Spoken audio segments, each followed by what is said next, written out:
Because right now David Wright is scorching hot as well, up to 60 RBIs for the season after his big day yesterday. You know, Gary, he's starting to do a lot of the things that MVP candidates do.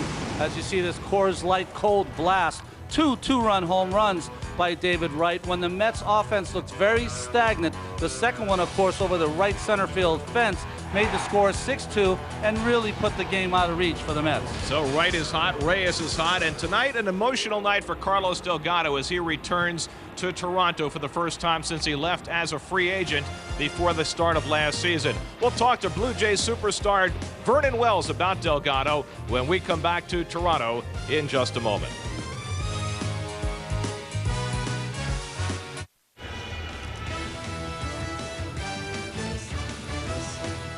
The CN Tower towering over the Rogers Center here in Toronto on a beautiful evening, and the roof is open. Always a good sign with this retractable roof stadium, first one of its kind in North America. It's a big night for Carlos Delgado as he makes his return to Toronto. Has lots of friends in this town, including the Blue Jays center fielder Vernon Wells, who talked to Chris Cotter. Vernon, Carlos makes his way back. What type of a guy was he? What type of a teammate was he? First and foremost, he's a good person. I mean, he was a guy that anybody and everybody could talk to, and he wasn't afraid to say something to you to try to help you in any situation. And he was always had a smile on his face, and I'm sure he's been the same way over with the Mets. But it was fun to learn under him, fun to just watch him go about his business, and looking forward to saying hello. He was part of this organization for so long. How important was he in terms of your development and some of the other younger players' development when he was here? He was big for me. I mean, mainly hitting in front of him. And, I mean, even during pitching changes, they'd bring a righty in to come face me, and we would talk on the on-deck circle before I'd go up to the plate. And he would just say things here and there just to remind me of my approach and what I need to do in certain situations, and know that I'm not the guy that's in trouble. The pitcher's in trouble, and situations just where just words of wisdom are just invaluable. And I learned a lot from him, and he's obviously helped me throughout my career. He certainly is a leader on and off the field, but he also has a good mix of lightheartedness about him. Did he keep the clubhouse loose as well? He did. He's a guy that obviously you look at him and he's a presence just looking at him, but we were able to rag on him at the same time, and that's huge for, I mean, a superstar in the clubhouse is who you can get on and not be afraid that he's going to get upset or be sensitive to you. But he was a friend, and I think that was something that a lot of people liked about him more than just what he did on the field. Carlos hit 336 home runs and drove in over 1,000 runs as a Blue Jay. The only thing that he missed out on was playing in the postseason. He actually came up in 1993 for the first time, got one at bat, but was not on the postseason roster when the Blue Jays won their second straight world title. And Carlos was saying today, with the Mets making it to the postseason this October, he'll be a rookie all over again. So Delgado makes his return to Toronto. He'll be playing first base. The Mets getting set for a 9-game road trip, and it all starts here in just a moment. New York Mets baseball on SNY is brought to you by ChevyOffers.com, the presenting sponsor of Baseball Night in New York. By Rico, move your ideas forward with Rico dependability. By Honda, see your Honda dealer and discover the great values now being offered. By BMW, the ultimate driving machine. And by Geico, 15 minutes could save you 15% on car insurance. Visit geico.com or call 1-800-947-AUTO. The Blue Jays taking the field here at the Rogers Center, and every time I go to say the name of the ballpark here, I'm about to say Sky Dome, and I have to try and correct myself. Let's play for a quarter, see who says it first. Well, you know, last year when the Mets played the Nationals, we must have said Expos 10 times a game. So this will take some getting used to as well. Mets occupying the first base dugout here at the Rogers Center, and there you see the standings in the American League East. The beefed up Blue Jays, 3 games off the pace, and Ronnie, getting A.J. Burnett back into the rotation last night has got to be a big boost for them. Yeah, I watched him pitch that game against Atlanta. He looked very sharp for someone who missed 2 months of play. Went on the disabled list on April 20th and pitched last night at Atlanta. Did not factor in the decision, but looked very sharp. But fared better than the other returning pitcher last night, Roger Clemens. And there's tonight's starter for the Blue Jays, rookie right-hander Casey Janssen. And here's the Mets lineup he'll face, sponsored by ChevyOffers.com. Mets play with the DH for the first time this year and for the next 9 games. The first thought of Willie Randolph's was to DH Carlos Delgado tonight, but Delgado said he wanted to play the field, and so Julio Franco gets the honors instead. And Lastings Milledge, probably for the first time in his life, bats ninth. Well, Casey Janssen, you can see a 5-5 record at 4.50 ERA. Not too bad for the American League. Throws a sinker slider, stays in the bottom part of the strike zone. What they love about this young pitcher, though, is that he throws strikes. He's been very up and down. He lost his first 2, pitched very well for a stretch, but he's gotten beaten up pretty badly his last 2 starts, most recently by the Marlins last Saturday, giving up 7 runs and 11 hits in just 3 innings of work. Of course, the Marlins have been beating up on everybody lately. We'll see if they can do it to the Yankees tonight. Well, here's Reyes, and we'll see if he can keep this hot streak going. Reyes with a 10-game hitting streak and multiple hit games in 9 of the 10.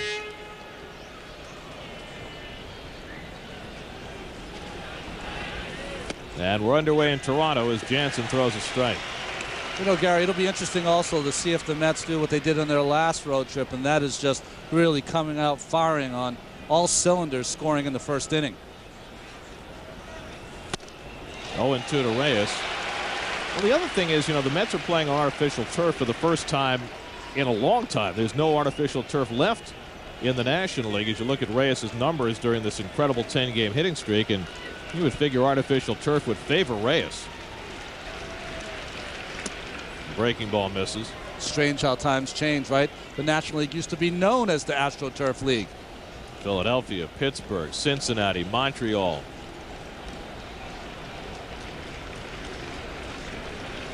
1-2 to Reyes, and he keeps the at-bat alive. Well, the American League has dominated interleague play so far this year. In fact, dominated it in a way they never have before. 77 wins for the American League, just 49 for the National League. Mets have held their own so far, going 3-3. See Janssen, who takes a lot of time between pitches. And Reyes slaps one foul. You know, Gary, there's a lot of talk that in the off season that the American League was a stronger league, but a lot of the great free agents also, B.J. Ryan, A.J. Burnett, some of those guys changed leagues coming here to the American League. See that tumbling dice of Casey Janssen. And Reyes has the opening base hit. Well, coming on the road has not changed a thing for Mr. Reyes, and he's now got an 11-game hitting streak. Here we go with the Ford Blue Jays defense. Vernon Wells, excellent center fielder for the Blue Jays. Molina, both of them have 2 Gold Gloves each. You'll see that Hill and Adams double play combo. They've been a little shaky on defense so far this year, 3rd from the bottom. Adams, in fact, spent some time in the minor leagues, and really that's a position switch for those two. Earlier in the season, Hill was playing second and Adams short. Here's Loduca, and he takes a strike. Janssen tends to be pretty tough to run on, so we'll see whether Reyes can get a read. Gave up 2 stolen bases his first start this year and none since. Well, Gary, something we don't usually get to see. Jose Reyes, 1 foot on the carpet, constitutes a good lead.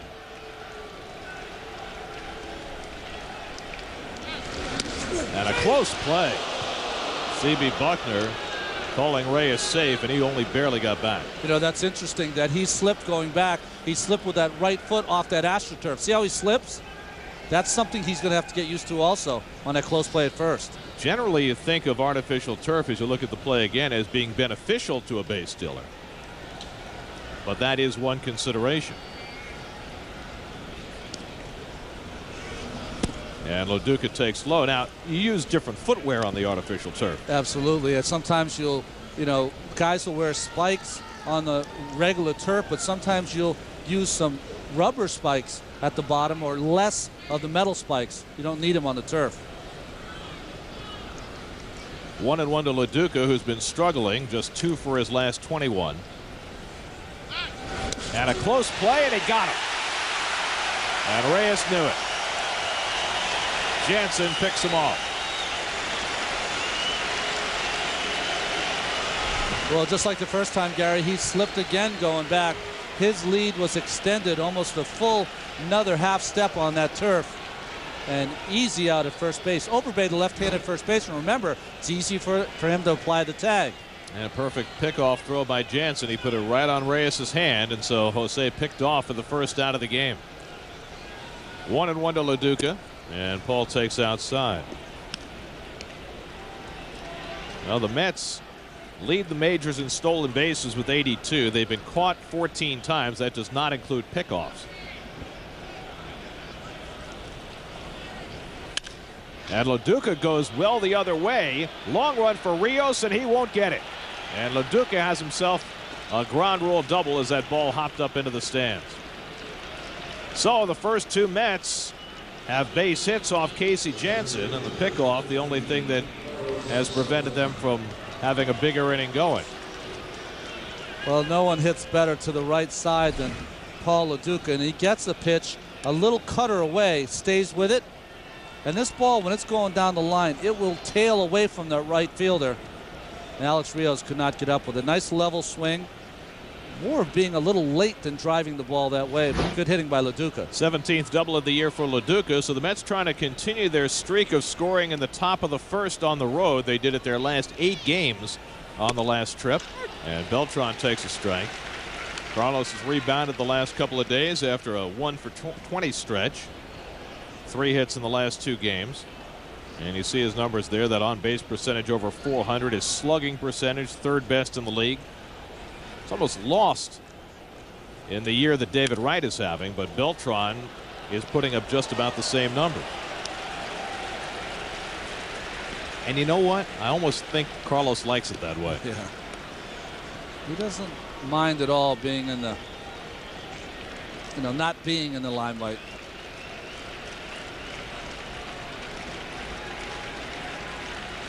Jansen ahead 0-2. And Beltran slaps it foul. Well, there's Carlos Delgado waiting on deck, and it's going to be very interesting to hear the reaction when Carlos's name is announced. You have to figure it's going to be an overwhelmingly positive reception for Delgado.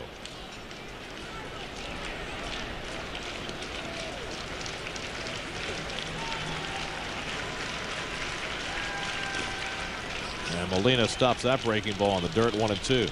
I agree with you, Gary. He did so much, not only for this organization on the field. He described the 336 home runs he hit, but also a lot of the stuff that he has continued to do in New York off the field. But I think also the fact, even though he left as a free agent, he left after the Blue Jays made him a non-competitive offer, and I think the fans understood that.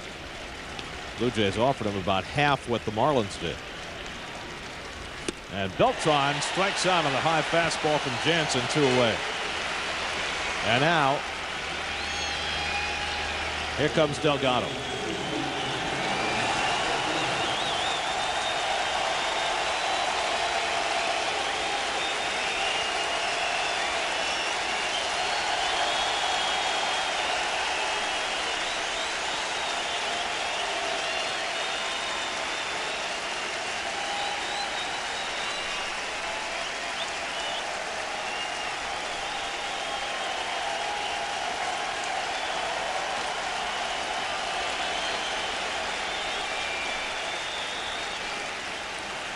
Well, Carlos Delgado spent 16 years in the Blue Jays organization, 11 of them in a Blue Jays uniform, and there's a lot of love for him in this city. I think he just experienced it about as well as a player can in a homecoming.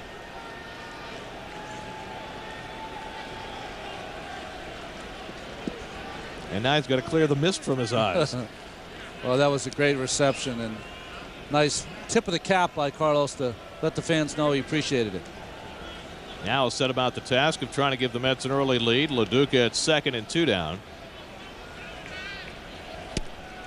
And Jansen finds the inside corner.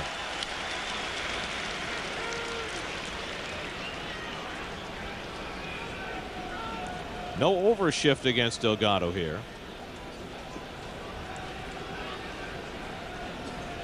It's interesting, the team that knows him best decides not to play an overshift.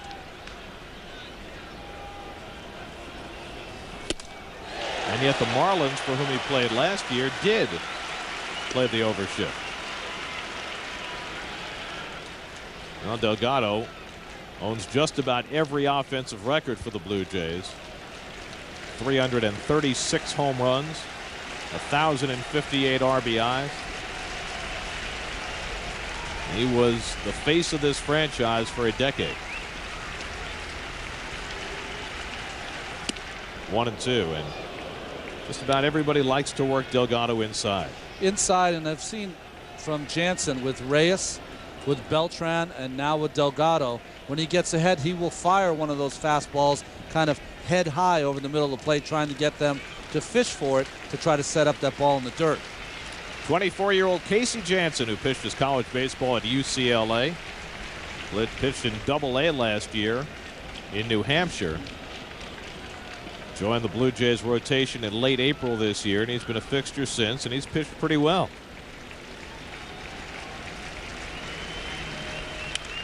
And Delgado pops one up foul. That'll go out of play.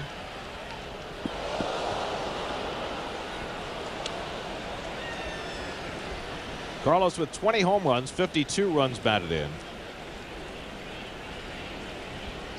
As we mentioned earlier, as Molina goes out to talk to Jansen, Willie Randolph's first inclination was to DH Delgado today, and I'm sure he'll DH some games during this 9-game trip in American League ballparks. But Carlos asked in as far as playing in the field today. I think it had something to do with where we're playing tonight, even though he wouldn't say that directly.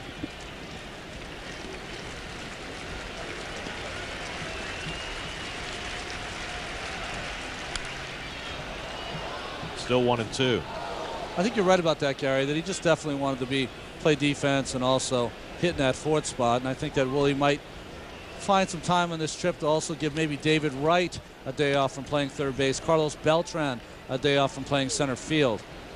I'll tell you what, if he puts Wright in the lineup as a DH, he'll get a fight. Yeah. Don't know what to do. He'll drive the whole bench crazy. 1-2 to Delgado. 2-2. You know, it used to be easy. Every time the Mets went into American League Park, what do? They DH Piazza for 9 games. But with Mike gone, it becomes a little bit more of a mix and match situation. There's Julio DHing tonight. He's got plenty of experience with that. He's got plenty of experience with everything. Yeah, exactly. When you're Father Time, there's very little that you haven't done. And Jansen really does take a long time out at the mound. We were kidding when we were in the studio, Gary, when you guys were recently at home, about everything he does is the first time for Julio Franco. And Jansen, with back-to-back strikeouts of Beltran and Delgado, works through the opening inning. So Delgado's first at bat back in Toronto, not a success, and the Mets get blanked in the top of the first.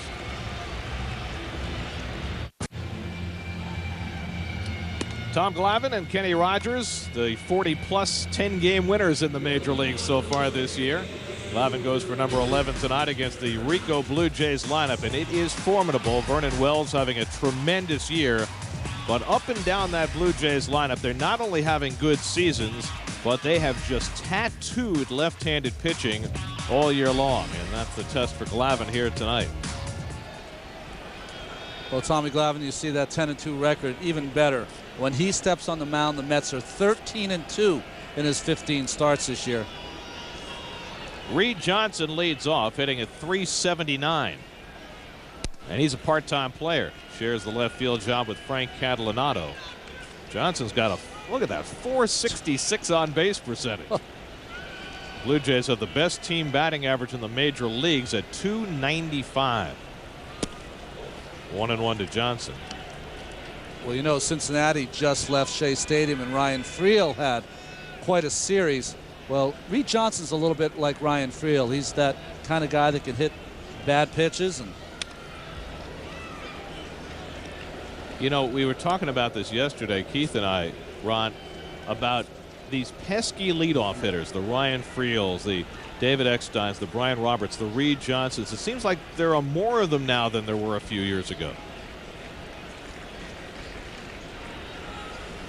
2-2 to Johnson. And you like to see that. I think that's what every team needs, is a guy up there who'll take pitches, foul off some pitches, so everyone in the dugout can see what the pitcher is throwing that day.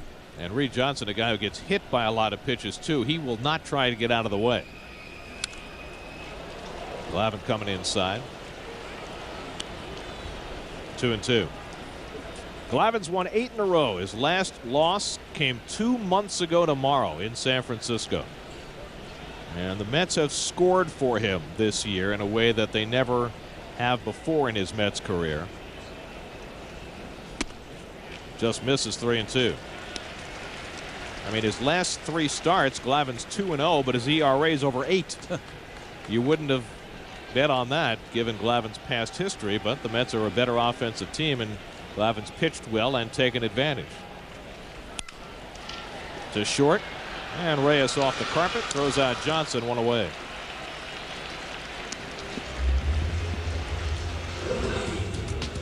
Well, here's the Geico Mets defense. 20 outfield assists, most in the majors. Milledge, Beltran, and Nady, and the one with the most assists not even playing tonight, Andy Chavez. So 1 away. And now here's Alex Rios, who is something of an emerging star for the Blue Jays. Having a breakout season. Takes a strike. It's been a little cold lately, but there are his numbers for the year. 319, 15 homers, 50 RBIs. In his 3rd full season with the Blue Jays. And a good changeup by Glavine, 0-2. You know, Gary did the same thing last year. He got off to a really quick start in April, batted .321 in April, and then dropped off to hit .260 during the season. So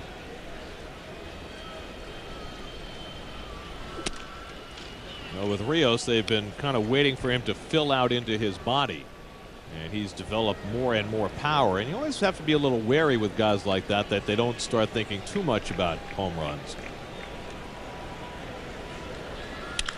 And he's got a base hit. So Rios with a 1-out single. 1 out and 1 on for the best hitter in the Blue Jays lineup, Vernon Wells.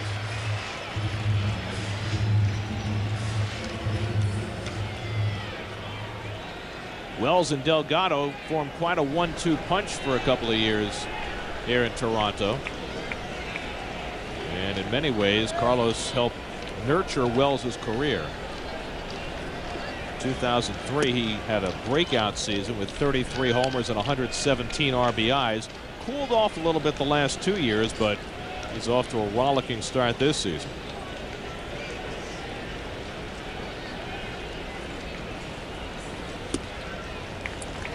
And add to that the fact that Wells has won the Gold Glove in the American League each of the last 2 years, and he's really starting to fulfill his promise of being a 5-tool player. Well, he was a great player, offensive player when Delgado was behind him. Then he was left alone a couple of years, and now he's got Gloss behind him now. And he's got a base hit. Rios stops at second, and the Blue Jays have 2 men on against Glavine. Ronnie, you look up and down this Toronto lineup, and we mentioned their prowess against lefties. I've never seen anything like this before. The top 8 hitters in the Toronto lineup are every single one of them hitting .314 or better against lefties this year. But just ungodly numbers.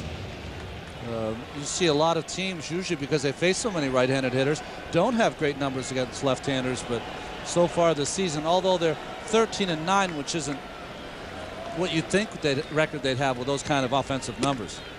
And Troy Gloss takes ball 1. Gloss acquired in trade from Arizona during the offseason. And he is off to a terrific start in the power departments. 21 home runs, 53 RBIs. A big man who actually has played a few games at shortstop the last couple of weeks. Glavine gets even with a fastball. Playing in the National League Park, the Blue Jays manager John Gibbons wanted to keep Shea Hillenbrand's bat in the lineup. Hillenbrand normally the DH, so he played Hillenbrand at third and moved Gloss over to short. Shades of Kevin Mitchell. That's right. And Rios running prematurely is hung up. Too many throws by the Mets, and yeah. now Reyes will put the tag on him as Wells moved to second. Once Wells got to second base, there was no reason to make another throw. Yeah, that was a strange play by David Wright. He should have just ran Rios back to the bag, but an out just the same. So a base running miscue by Rios for the second out. Well, the Mets giveth, and now Rios giveth back as he gets picked off second base. See, Wright could have just ran Rios right to the bag to second and made the tag. You know, if you're a Mets fan who remembers the 2000 postseason, that will almost remind you of a play by another guy named Rios for the San Francisco Giants. As Gloss fouls it back. Remember game 2 of that series, with which the Mets eventually won in extra innings. In the, trying to think whether it was the bottom of the 9th or the bottom of the 10th, but Armando Rios for the Giants tried to go from second to third on a ground ball in front of him and was thrown out, and that helped secure the Mets victory. Very important game, because the Mets would have fallen behind 2-0 in that series had the Giants won it. 2-2 now to Gloss, and now Alexis Rios, no relation, makes that base running error between second and third. Glavine trying to work through the opening inning, and he almost hit Gloss. 3-2. You know, he talked about Gloss playing shortstop. I wonder if John Gibbons, who played under Davey Johnson, learned that technique, because Davey went through a period where anyone and everyone would play shortstop. Kevin Mitchell, Hubie Brooks moved over there from third base. Howard Johnson. John Gibbons came up through the Mets farm system. Also spent 7 years managing in the Mets farm system after his playing career. Valentine positioned perfectly, and Gloss is retired to end the inning. So Glavine works around a couple of base hits thanks to a base running error, and we go to the second with no score.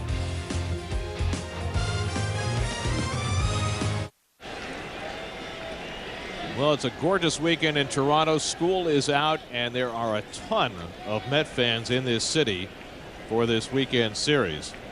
And there are just a few of them enjoying the festivities. They've watched each team make a base running mistake in the first inning. And now David Wright leads off the second against rookie right-hander Casey Janssen. 0-1 to Wright. David now hitting at .338. That's 5th in the National League. 17 home runs and 60 RBIs, and that's 5th in the league after his two-run homer day yesterday.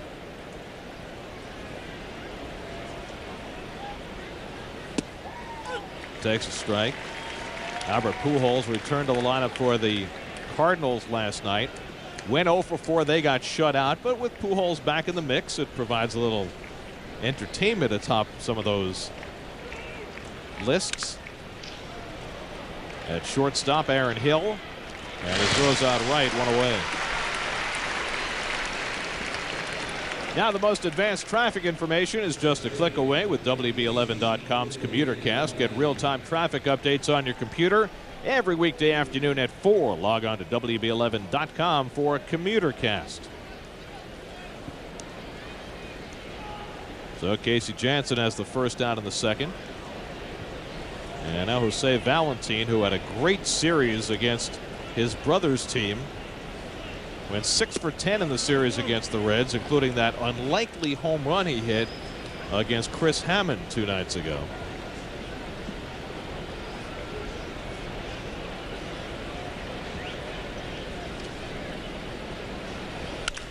And he rips this one to right. Past Rios and off the wall. Valentine trying for 2. Rios has a good arm, but that one offline, and Valentine has a double.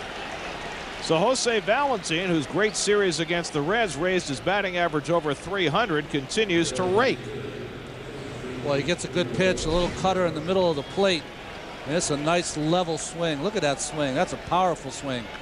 And he was going to stop at first, but he was running hard. And watch Rios kind of fumbles with it. That allows Valentine to go to second. See, running hard. He was thinking of shutting it down, but once he fumbled it, went on to second. Nice base running by Jose Valentine. Ronnie, of all the surprises, of all the positive things that have happened to the Mets this year, this one just doesn't make any sense, what has happened with Jose Valentine. Here's Julio Franco getting the start at DH tonight.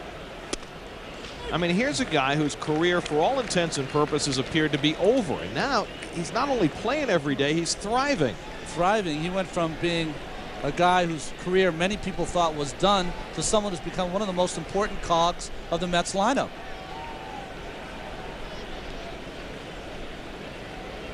Franco hitting at .346, getting his 6th start. He started yesterday and went 2 for 4. And you know, Gary, he's doing it at an age that you think he'd have to be a bench player. I mean, that's really what you thought the max he could do was be a bench player, come off and get a start a week. But he showed that he is a very strong, and he's powerfully built. He's a strong guy, even for his advanced age. You know who I think about when I think about what Valentine's done here?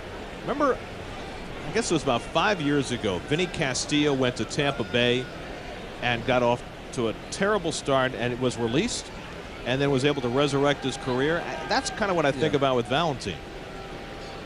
It's a hard thing to do at that age.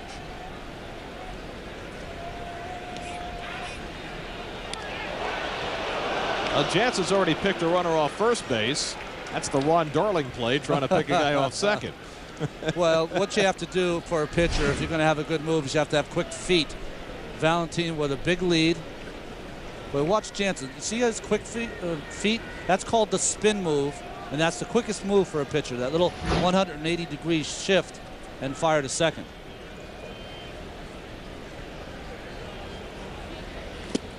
Some right-handers favor that reverse spin to second base.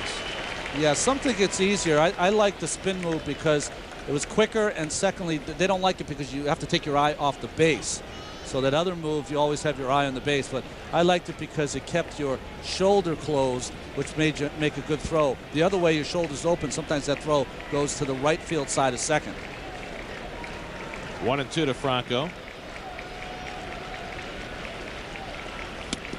Off the glove of Molina, and Valentine will take third. There's a big base. Now Valentine on third with 1 out, as Molina simply didn't catch that ball.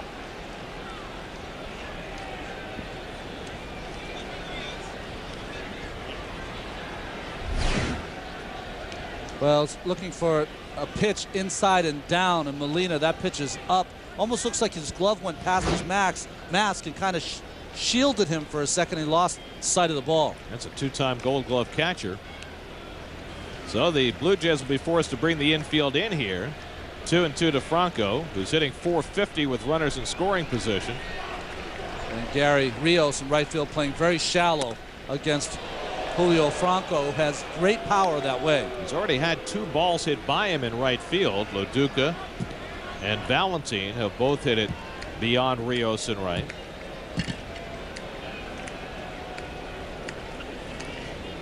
So different in the American League. You got the 7-hitter up, and there's no pitcher 2 batters away. And a good breaking ball by Jansen to fan Franco, 2 down. So Jansen pins Valentine at third.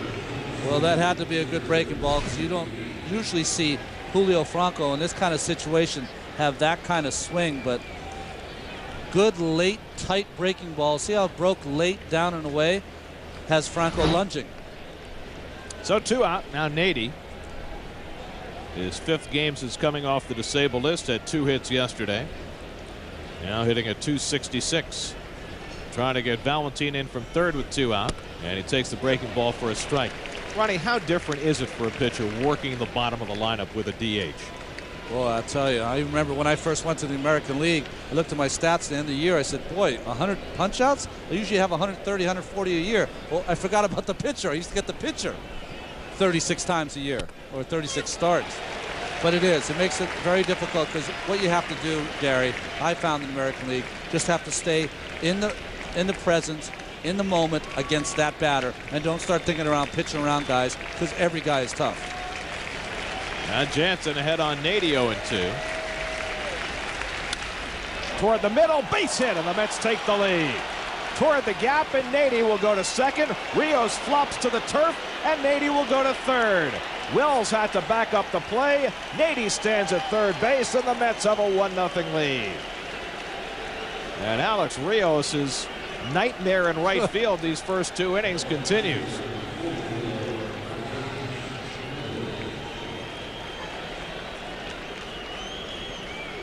Well, Gary, that's a carpet hit.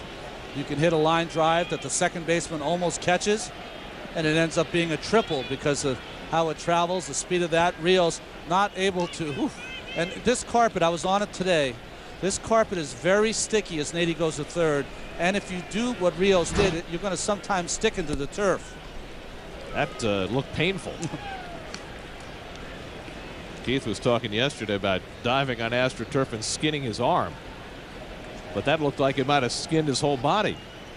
For Nady, his first triple of the year and the 4th of his career. So here's Milledge. He hits one to right center field. Closing is Rios, and he makes the catch. And forgot how many out there were. Whoa. Well, it doesn't get much worse than for Alex Rios. The Mets get a run on Nady's run-scoring triple. It's 1-0 New York.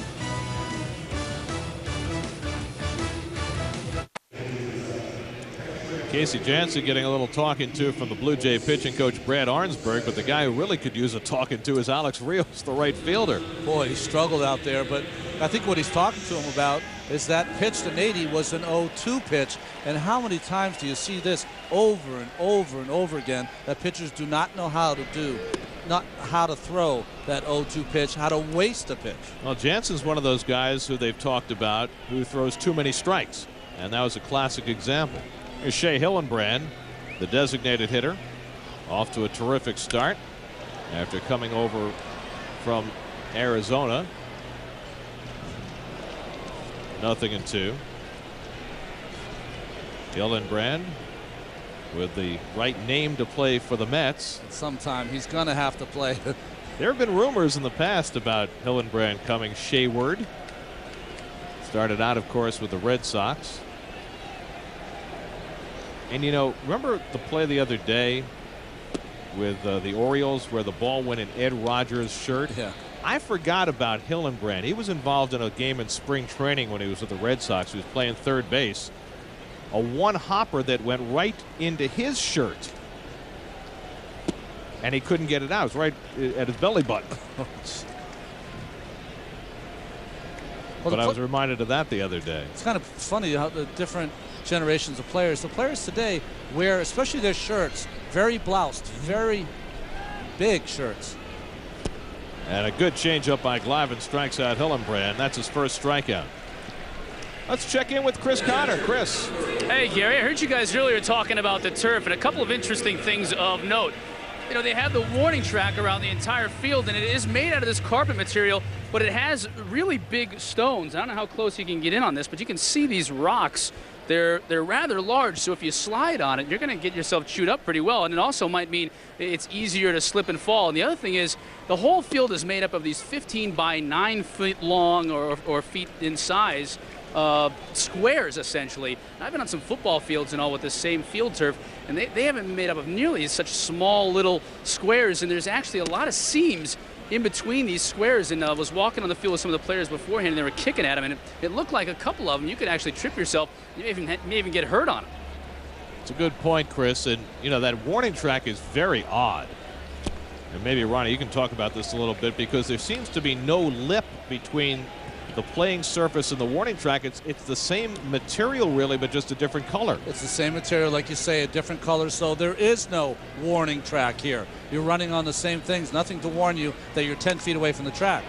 And a little bloop by Molina. That's a base hit. Molina has no speed. He wouldn't even think about going to second. So Molina, who had a 17-game hitting streak, stopped in Atlanta last night, punches a little bloop hit. Well, it was a good pitch from Glavine, down and away, and just a little room service order here by Molina as he serves it to right field. And you're right, Gary. Runs very slowly, clogs up those bases, so only a single. May be the slowest man in the major leagues. Well, you got to be something. You got to be number one in something. So here's Lyle Overbay, and you've got a pretty good batting order if Lyle Overbay is batting 7th. Drop down against the left-hander, and he takes ball 1. Overbay is hitting over 340 against left-handers. Jeez. Overbay, just a good line drive hitter.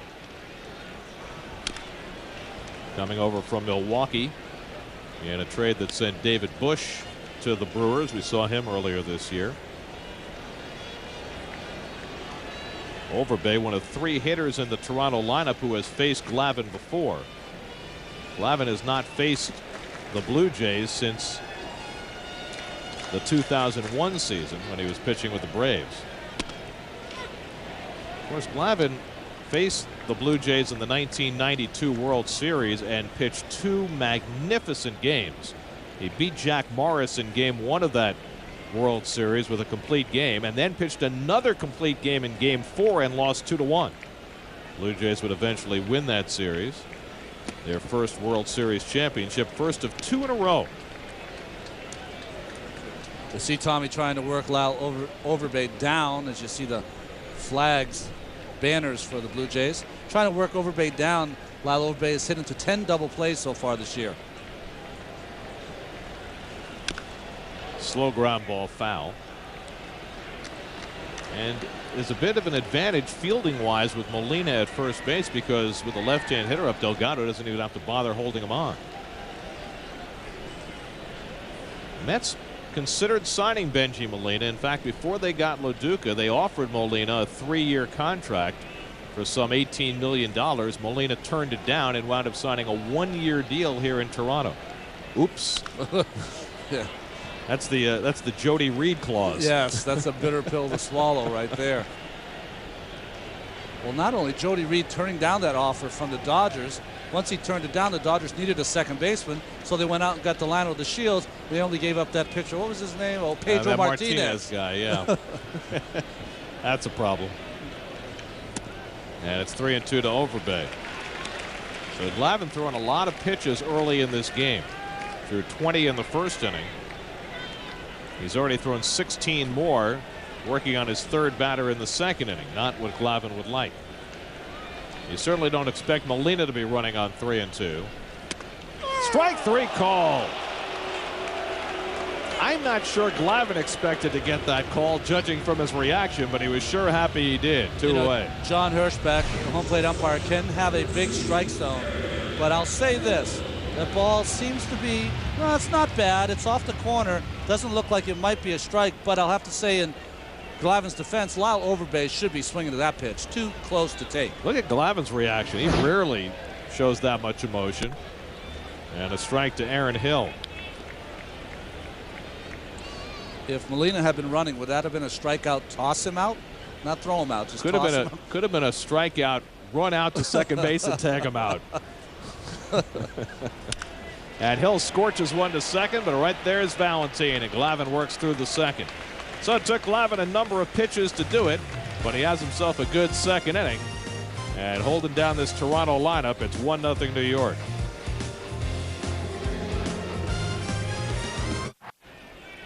We start the 3rd in Toronto. Top of the batting order, Jose Reyes had a base hit, then got picked off in the 1st inning. Ran his hitting streak to 11 games. And Casey Jansen misses with a changeup. Well, what do you throw right now to get Reyes out? I mean, it used to be you could just bounce a curveball and he'd chase it. One of the things I've seen that they've had some success, if they get ahead of him, is fastballs up in the strike zone. But it's been hard to get ahead of him because he's usually putting the ball in play before then. You know, it's interesting, on the last road trip, Reyes had a couple of 3-walk games. He didn't draw a single walk on the homestand, but he was getting 2-3 hits every day.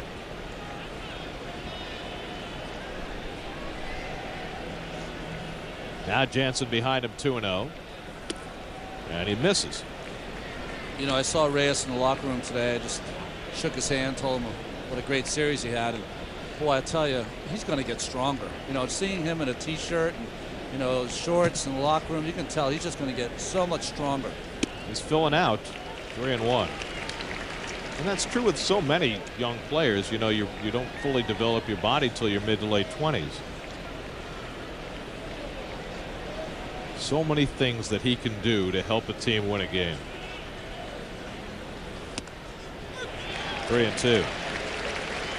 Now that's a pitch, that 3-1 pitch, to make it 3-2, that he would have always swung at the last couple of years. But now he's starting to know that strike zone a little better, saying, hey, I can lay off that one. I have confidence I can still put the ball in play in the 3-2 pitch. And that's the thing, to be able to know that you can hit with 2 strikes.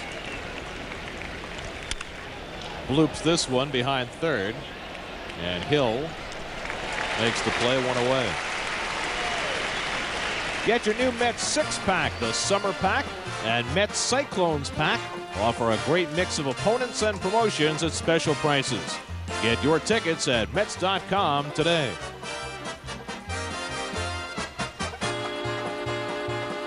This was heading out to the field before this half inning. Vernon Wells, the veteran, trying to counsel young Alex Rios, who had about as bad a first 2 innings as you can have. Well, just like he said that Delgado would counsel him. Let's see. Rios took off too early from second and got tagged out in a rundown. Had 2 balls go over his head in right field. Bobbled one coming off the wall. Did a face plant in the outfield and then forgot how many outs there were. And that's in the first 2 innings. 1-1 to Loduca. You know, when I was young, they'd say he needs a whole roll of lifesavers. You know, you need a lifesaver. He needs a whole roll already. Loduca doubled to the right field corner his first time up. One thing I remember about coming to Toronto, even when they were drawing 50,000 a game here, and remember they had years where they sold out every game, is even when the place is full, most of the time it's very quiet.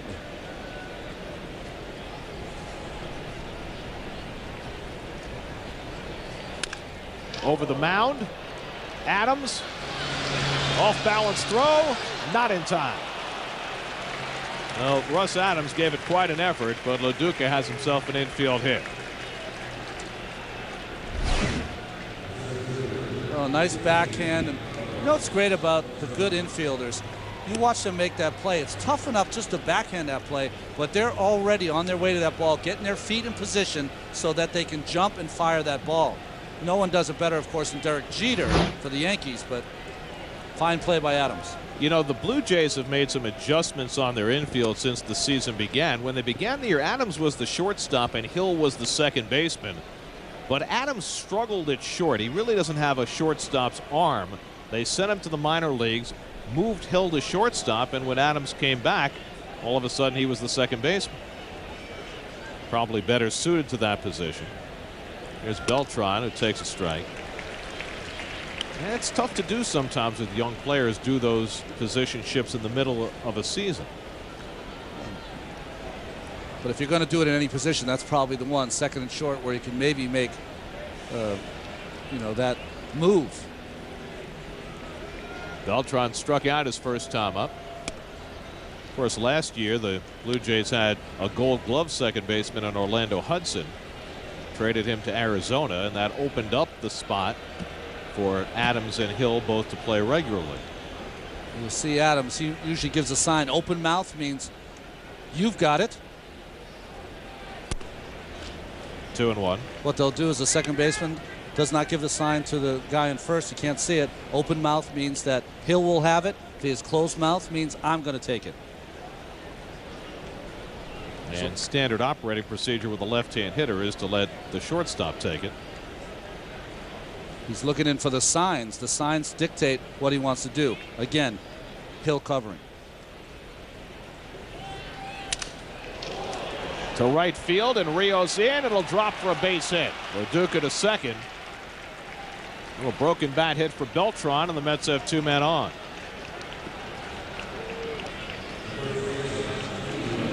Well, Carlos Beltran on that road trip got a couple of these doinkers, I think, as Keith Hernandez calls them. But this one really fooled Alexis Rios in right field. See how he stopped for a second? Because that big swing by Beltran made him feel like that ball was going to go further than it did. Allowed it to fall in front of him. You think Alex Rios would just like this game to end and start fresh tomorrow? Well, the ball will find you, won't it, Gary? Yeah, it's funny. This is not only a homecoming for Carlos Delgado, who's about to take his second turn at bat, but it also is for Chris Woodward. And a lot of the Toronto writers were around Woodward, who spent 6 years playing for the Blue Jays. And Woody was talking about his greatest day here in this ballpark. He had 3 home runs in 1 game, but he was relating the fact that the game started horribly for him. That the first batter of the game, he made an error at shortstop. First time up, he struck out on 3 pitches. And then he went and hit 3 home runs, in fact, on 3 consecutive pitches. Jeez. So you never know how your day is going to end up.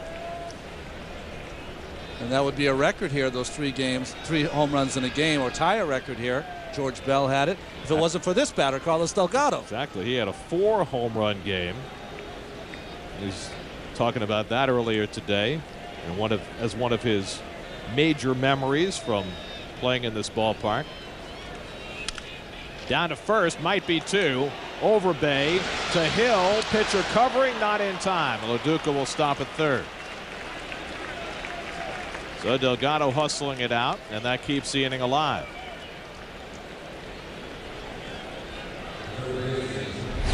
Well, good pitching by Clausen. Has that ball down.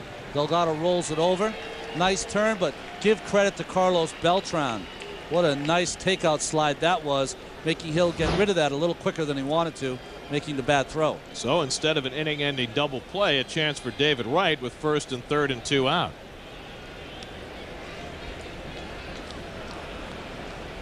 David bounced to short his first time up.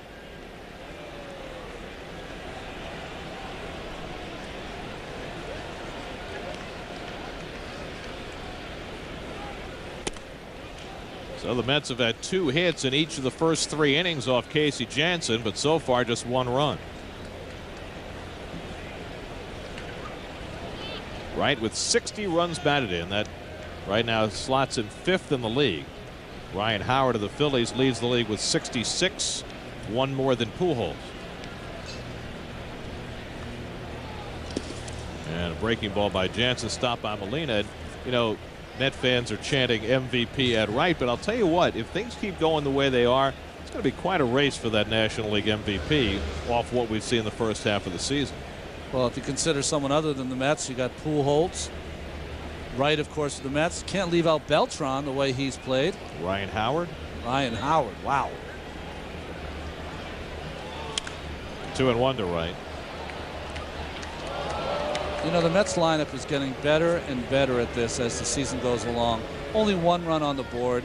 Wright with a chance with 2 outs to drive in a run, but that was the 56th pitch from Casey Janssen, really working the other starting pitcher for the opposing team, night in and night out.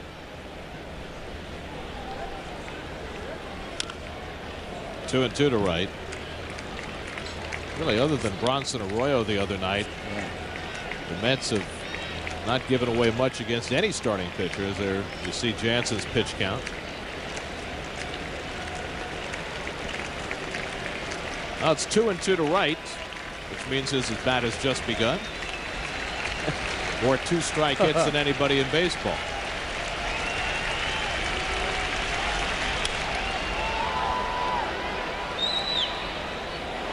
Well, Jansen is trying to work him in with sinkers in and that slider away.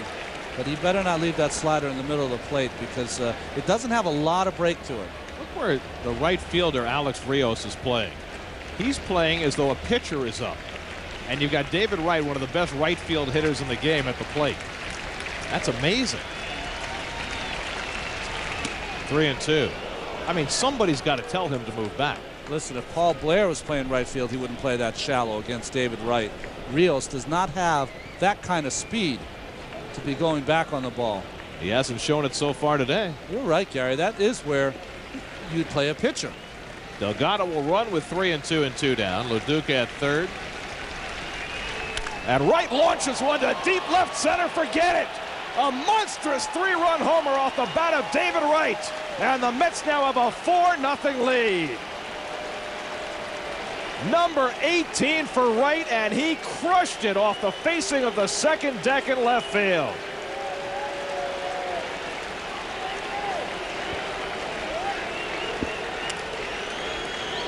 Three home runs in the last 2 days, 63 RBIs, and Casey Janssen couldn't sneak that one by David Wright.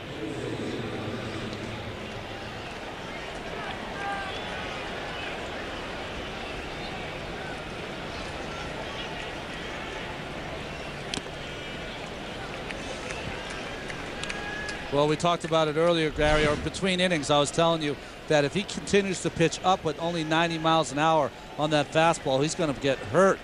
And that's what he tried to do there. Come inside, up and in to David Wright. Not enough. I was going to say juice on that ball. Can't say that. Not enough. I already did, I guess. But not enough on that fastball. Molina has Valentin's pop-up. That ends the inning. But David Wright socks another one. Number 18 for Wright, and it's 4-0 New York.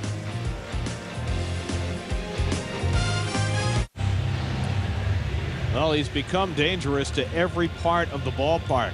Didn't matter how shallow Alex Rios was playing in right field. Look what he's done the last 11 games. He's just on a power tear.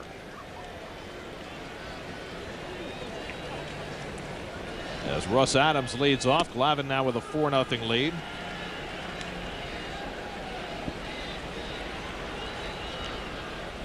Adams, the only hitter in the lineup for the Blue Jays who has not torn up lefties this year. 1-1. You know, we were talking about Jose Valentin before. Give a lot of credit to him. He's been batting behind Wright a lot of this last month, and for him being such a formidable hitter himself makes the pitchers pitch to Wright. 2-1.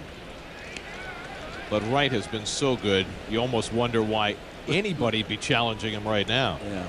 No matter who's hitting behind him. Well, what's the adage against Wright? With 2 strikes, you want to pitch him in. He's starting to take that away now. Well, if he can turn on balls like that, he's a monster. Back to Glavine. 1 away. So Glavine now with the 4-run lead, gets the first out in the 3rd. Every week during the offseason, join us for your connection to the New York Jets as they gear up for another season of gangrene football. Jets Nation, Saturdays at 11, only on Sportsnet New York. You know that home run Wright just hit? You know who that reminded me of? Ralph Kiner. Ralph will be joining us in the next inning. Reed Johnson takes a strike. I have to ask Ralph when we get him on whether he used to hit the ball to right field the way David does. 0-2 to Johnson. And you know, talking to a lot of people who have been watching David, that's I think the thing that stuns them the most is that he's learned to hit with power the other way so early in his career.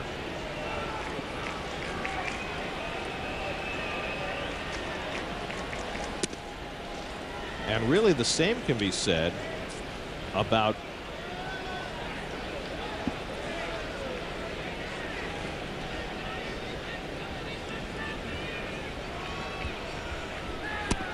as Johnson takes inside 2-2. Well, Gary, I always think of about Ryan Howard, that he has Absolutely. learned to do that very early in his career.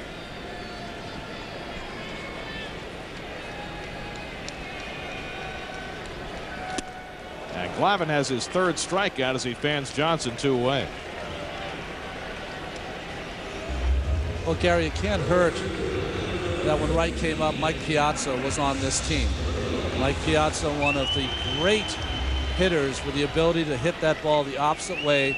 I mean, he would hit shots to right center that left-handed hitters couldn't hit. So seeing that every day could not hurt, even though Mike didn't have his best years at the end of his career here with the Mets.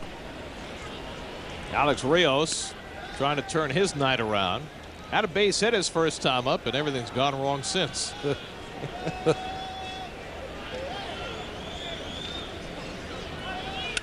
He crushes this one to left center. Beltran will have to play it on a hop. Joe Rios, fighting for redemption, has his 2nd hit.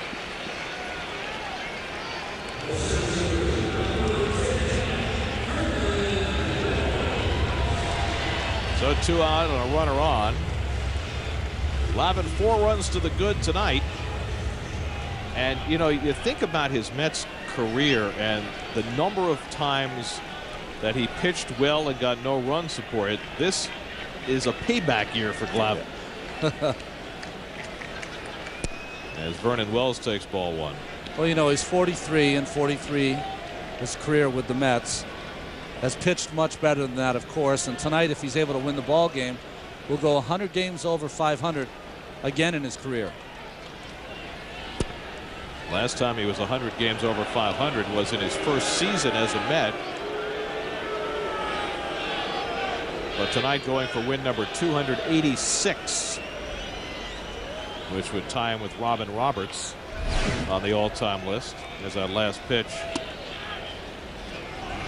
Well, Wells didn't like. They obviously thought that pitch was down, but did not say anything to home plate umpire John Hirschbeck. Just had that disdainful look on his face. Wells singled to center his first time up. And Glavine's got himself a 4-0 lead, and Wells didn't like that one either. But John Hirschbeck's always had the rep as being a pitcher's umpire.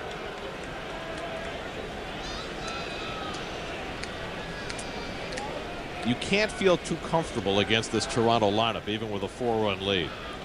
You're absolutely right, Gary. I think that, especially with Glavine struggling in his last few starts, I think he wants to get back to business. He wants to have one of those real sharp games that he can have. Not a lot of pitches.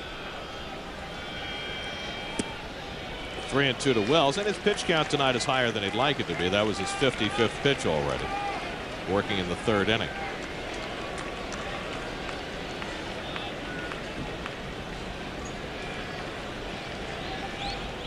So Rios will be on his way with 3-2 and 2 down.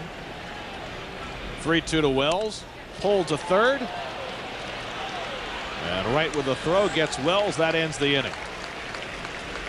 So Glavine works around a 2-out single from Rios. Ralph Kiner joins us when we go to the 4th.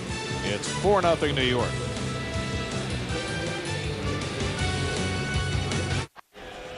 Some of the many Met fans in the crowd here at the Rogers Center tonight for the opener of this series. Casey Janssen now in a 4-0 hole as we start the 4th.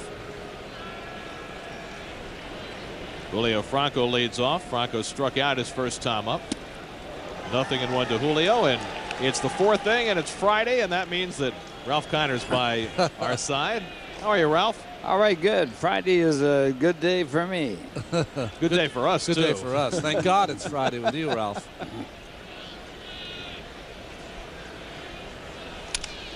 Past the mound, and Aaron Hill throws out Julio Franco, 1 away.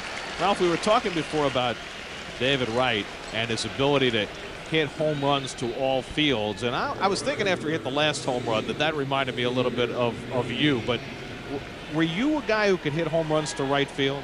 I really wasn't. Hit my first major league home run off Howie Flat of the Cardinals to right field. I probably didn't hit more than maybe 7 or 8 to right field after that.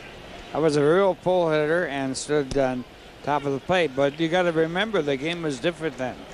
You didn't have players that could hit the ball out of the ballpark to right field, to the opposite field. You had to be a pull hitter and hit the ball down the line and take advantage of your far side. Nady with a slow ground ball. Tough play for Adams, and he makes a nice play. Well done by Russ Adams, 2 away. You know, Ralph, you make a good point, because even when I started pitching, if you were 2-0 on a hitter, you were taught go outside, throw something on the outside part, try to keep the hitter in the big part of the ballpark in center field. Guys don't do that now. 2-0, they'll sometimes throw the ball in because guys don't spin on the ball like you guys did in your day. Yes, and the other thing about hitting right now is that most hitters are dive-in type hitters. They dive into the ball and try to hit the ball to right field. The ball is lighter, the parks are smaller, and you can do that now, and so they take advantage of that. Here's Lastings Milledge with 2 out and nobody on. Milledge flying to right his first time up. So when you say that you couldn't hit as many home runs to right field, you're talking about the conditions, the ball, the ballparks, things like that, as opposed to the way the pitchers were pitching. Yes, absolutely. It's the conditions that existed then. When I hit my 51 home runs my second year in the major leagues, I was the second man in the history of the National League to hit 50 home runs.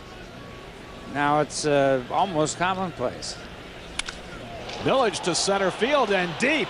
Wells going back, looking up, and it's out of here! Lastings Milledge with his 3rd home run over the center field fence, and it's 5-0 New York.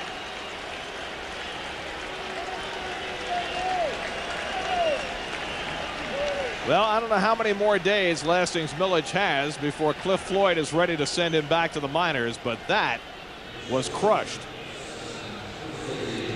And the center field area is 400 feet away from home plate, and this ball was really hit hard. Over 400 feet to center field. And into the glove of Gloss.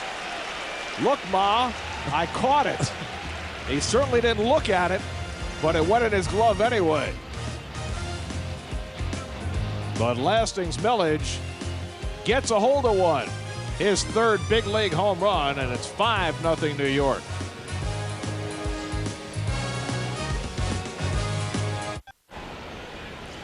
How do you haze a rookie? Well, there are all sorts of different ways.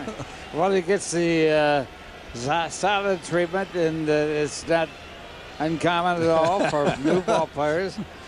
When you come in and expect a ovation, a standing ovation, and nobody does a thing. And what I loved about it is that Milledge knew exactly what was going on. That's a great sign, by the way, guys, to see Milledge, who, you know, something's been written about him, but that shows that he is a true teammate, and they enjoy his company and his ball playing when they give you something like that on the bench. Well, his first home run was greeted by a lot of exuberance, and he went down the line and clapped hands with all the fans. Loss lifts one to left center, playable for Beltran. One away. You know, Ronnie, we were talking earlier about the chemistry on this ball club and how that translates into success on the road. It really does. If you have a close ball club, because everyone at home, they have all their things. They're taking their kids to school, picking them up, you know, doing things with their wives, doing things with their family. But when you go on the road, popped up by Hillenbrand, and it drops. Nady and Valentine with miscommunication. Well, that's something we have not seen a lot of. Looked like Nady had called off Valentine, but apparently not. Well, I think in this case, you know, this is on Xavier Nady. This ball is very deep in right field, and Xavier, he can make this play. It's a lot easier play for him. And I think once Valentine got so far out, he just kind of assumed that Nady was going to make that call, and he acted as though Nady had called him off it. And of course, the outfielder has the advantage of being coming into the ball, and the ball is much easier for the right fielder. Also, this time of night, it's twilight here in Toronto, and you can lose the ball in the sky here when it's this light, and the lights really haven't taken effect. Great point, Ralph. Hillenbrand will get credit for a cheap hit. This should be a double play ball with Molina's lack of speed. Reyes with the acrobatic move to complete the double play. Now Reyes knew who was running and knew that he had plenty of time, and he gets to show off a little French pastry on the 4.63.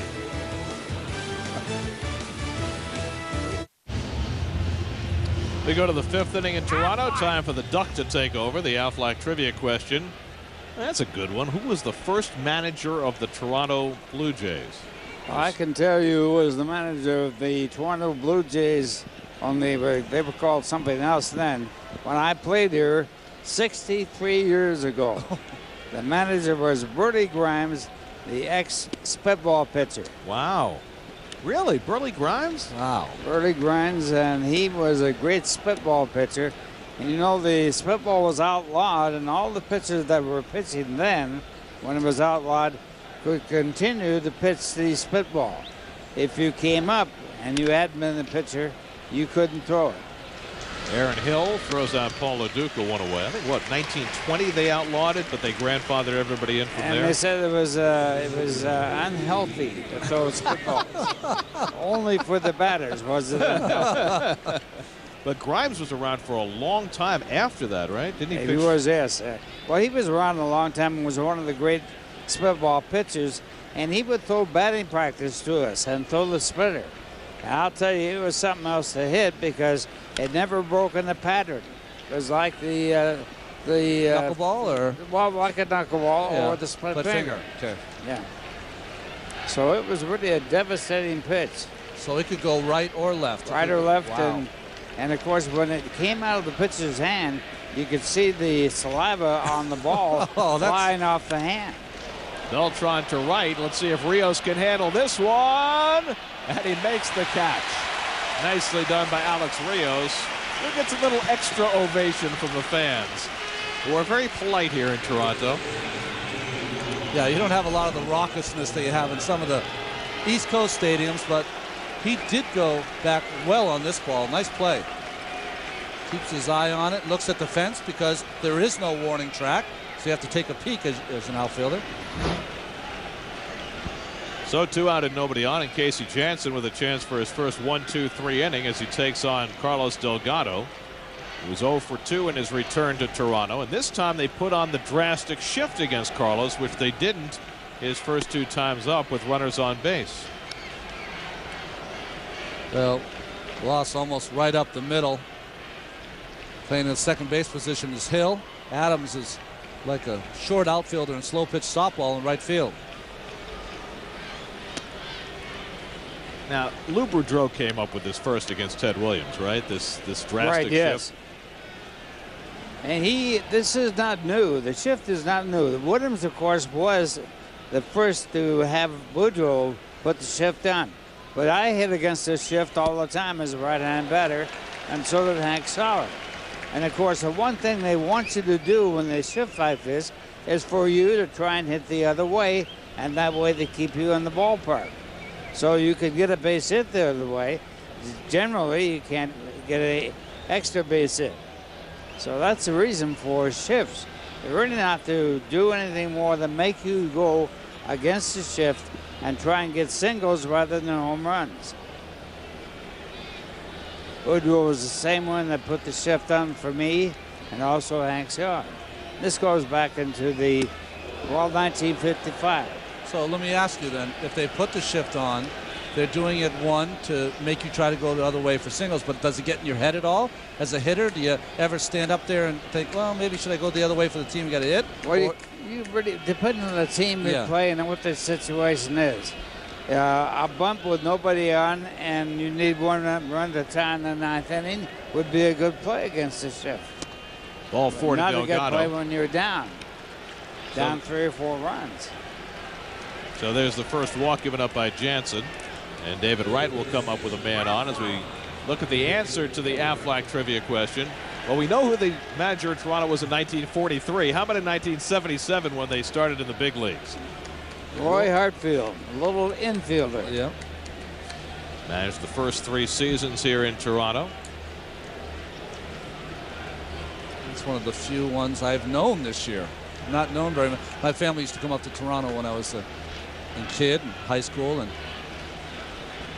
well, here's Wright, who smashed a 2-run homer his first time up.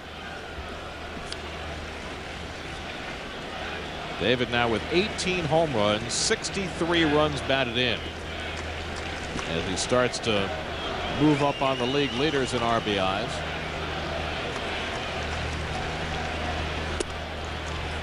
And Jansen working him away 1-1. You know, when I played here in 1943, we couldn't play doubleheaders on Sunday.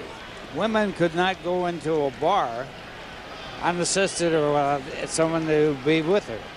And we had to play doubleheaders on Saturday and go out of town to play single games on Sunday. Adams to his left, throws out Wright, and that ends the inning.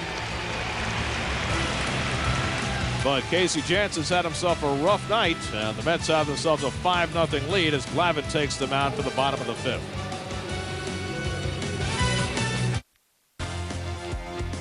Gary Apple with the Chevrolet Baseball Night in New York update. Marlins and the Yankees at the stadium, and that is Miguel Olivo off Chin-Ming Wong, a 2-run shot. The Yankees, though, have the lead. It is 4-3 in the 4th. Back out to Toronto, Gary and Ron. All right, Gary, and how about the Marlins? They are winning games that they have absolutely no business winning. Last night, Miguel Cabrera, they're trying to intentionally walk him, and he reaches out and gets the game-winning hit. Oh, gee.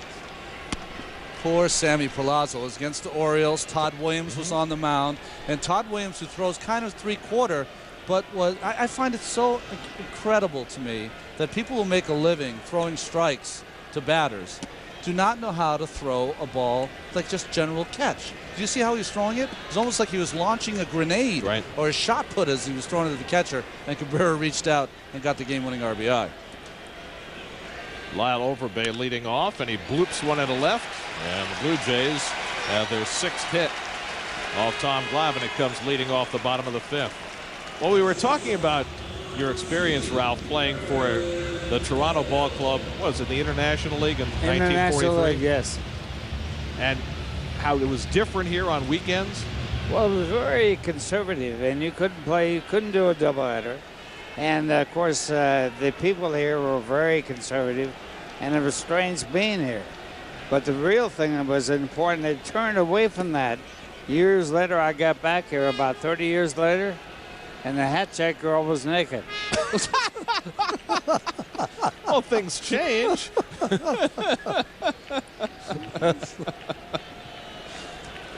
Boy, that's quite a tip you have to leave, right, for that coat check girl. Well, the top hat fit, too. Should be a double play.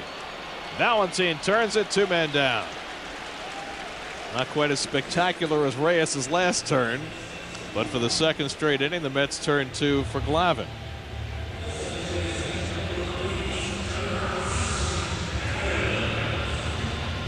So 2 out and nobody on, and Glavine will take on Russ Adams.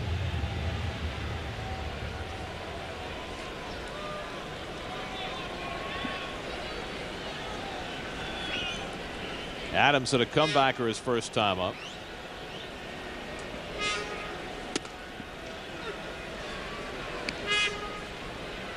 Where did you guys play in Toronto? You didn't play. Exhibition Stadium wasn't open by the way. No, it was before that. It was a place, I think it was called Sunnyside. And it was there was a big military base right next to it. And of course, war was on at that time, and I played 6 weeks up here in and out of Toronto. And then I went in the service right after that. Didn't have a dome on that stadium, did they? No dome. And talk about cold. Toronto in April was not a warm place to be. Well, it's like they used to sit on the snowbanks at Jerry Park in Montreal, right? Right through. You know, if you've never been to Toronto, right on Lake Ontario, and can get some brutal winds here in the winter in early April. I got to tell you, it is so gorgeous here right now. There's so many tourists here in Toronto. Here's what Glavine's done tonight. Had some quicker innings the last couple. And Adams goes the other way. Milledge is there, and he makes the diving catch. Strong finish to the 5th inning. Milledge with a good play. Well, Ralph Kiner, as always, it has been fun and educational. Thanks. Thanks for being here. I think we may have found out more than we really wanted to tonight. This goes too quick. Thanks, Ralph. We'll see you next week. 5-0 New York as we go to the 6th. 6th inning, Jose Valentin leads off against Casey Jansen, who's gone all the way for Toronto. He has been touched up for home runs by David Wright and Lastings Milledge. It's always great having Ralph here. I tell you, I don't know if it's a good luck charm. Every time he does this with me anyway, the innings go so quickly. Too quickly. Which I don't like. Yeah. I'd like him to be around longer. Well, you know, I'm not sure, you know, what kind of stories we might have heard had he stuck around any longer. Bring him on, as long as I'm not telling him. Bring him on. I mean, I thought we left Keith home for this trip. 3-0 now to Valentin.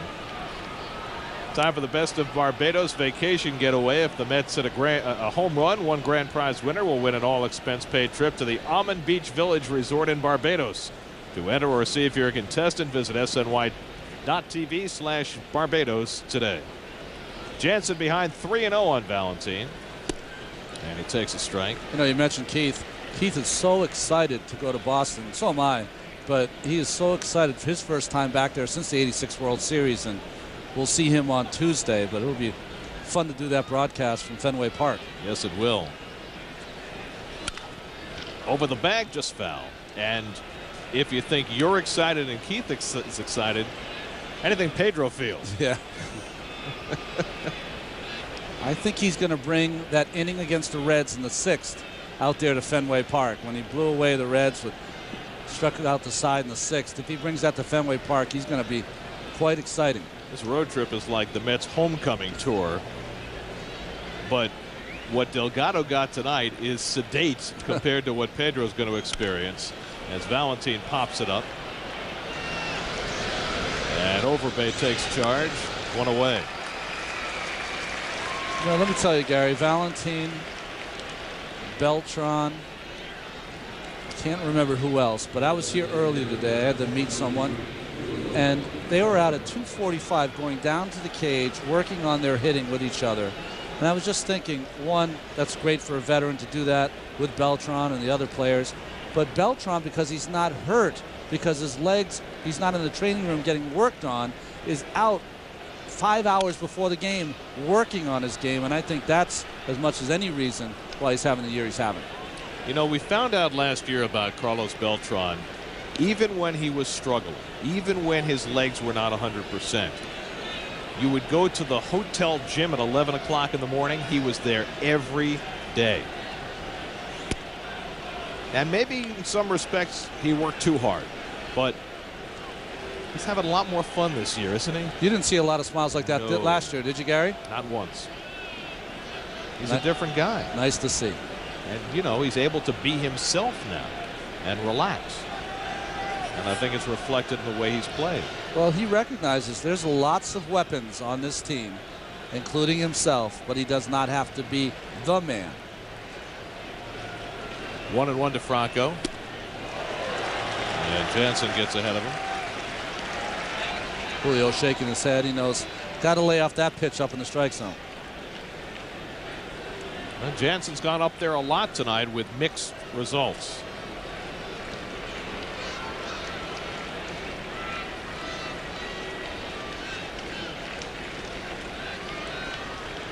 Molina calling for a slider away. Back to Jansen. 2 away. So Jansen's settled in nicely these last couple of innings after giving up a couple of home runs. There's the Hyundai in-game box score and the big blow. David Wright. What else is new?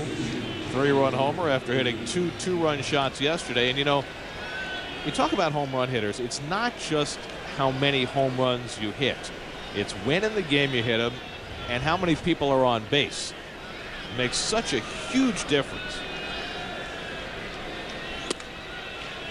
Nady takes a strike. You're so right, Gary. I talked about it earlier in the show.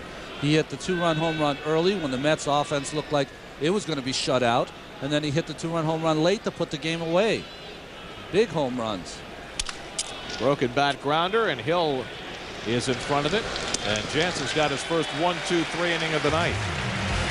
So the Mets go out quietly in the 6th. But Glavine and the Mets still with a 5-0 lead. Well, there is one of the great stars in Toronto Blue Jay history getting the appreciation from the crowd. George Bell, who when the Blue Jays got good in the 1980s, he was their big gun. He was the man.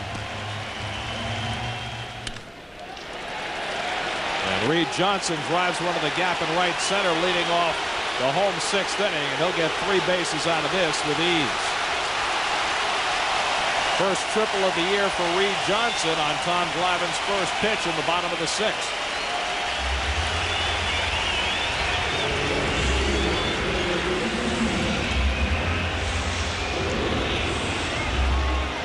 Well, Reed Johnson watching himself on the replay, but I think he decided that he's not going to wait for that changeup that he's been swinging over the top of.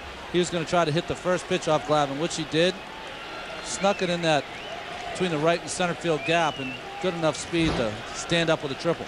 Mets will play the infield back with a 5-run lead as Alex Rios steps in. Rios 2 for 2, but he's had his problems on the bases and in the field as well. So the Blue Jays, with the best team batting average in the league, have 7 hits off Glavine, but still without a run. 2-0. You know what you want to do if you're a starting pitcher here, and Tommy knows this better than I and better than just about anyone who's told that Hill. You just forget about that guy in third. Does not exist, not on the base. Just go after and get Rios. Just get outs.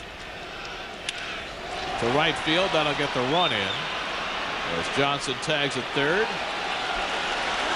And he comes home well ahead of Nady's throw to put the Blue Jays on the board. It's now 5-1.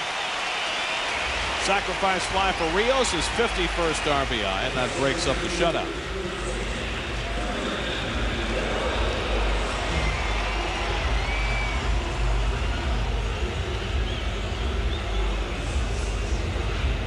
Well, that's good at bat by Rios, driving in that run. But when you're behind by 5, you want to try to get a base hit. But we saw Casey Jansen there in that dugout as well. And here the Mets are playing in an American League park for the first time this year. As Wells lifts one to right, a long run for Nady, and he'll get there 2 away.